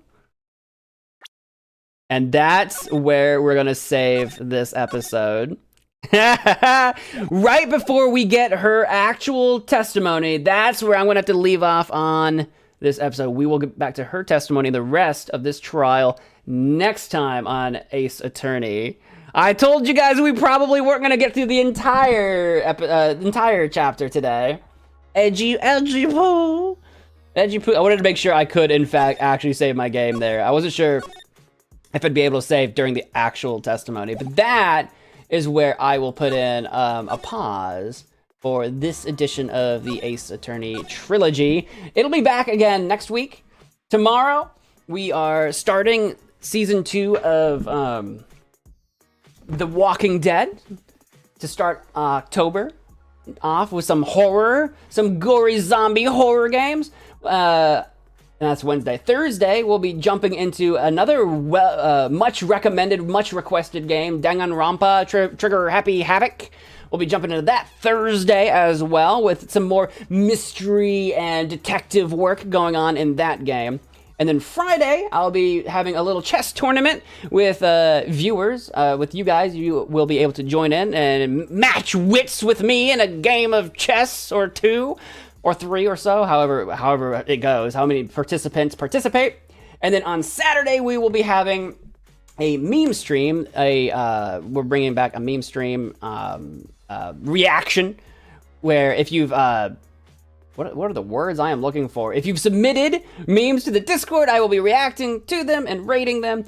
Of course, the meme stream and the chess tournament are Magic Pass rewards that were unlocked quite some time ago. We're just now finally getting around to them, so we'll be doing that Friday and Saturday. No stream Sunday and Monday, and then we'll be back. Next week will be officially our Shark Week. We will be doing a bunch of shark-themed stuff next week. I don't have all the details quite ready for you guys yet, but next week is Shark Week, so tune in for that next week as well.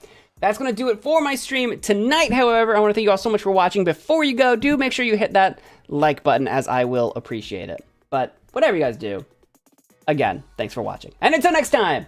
Bye-bye! Good night! Don't let old bag bite. She'll gum you. And she's got teeth, right?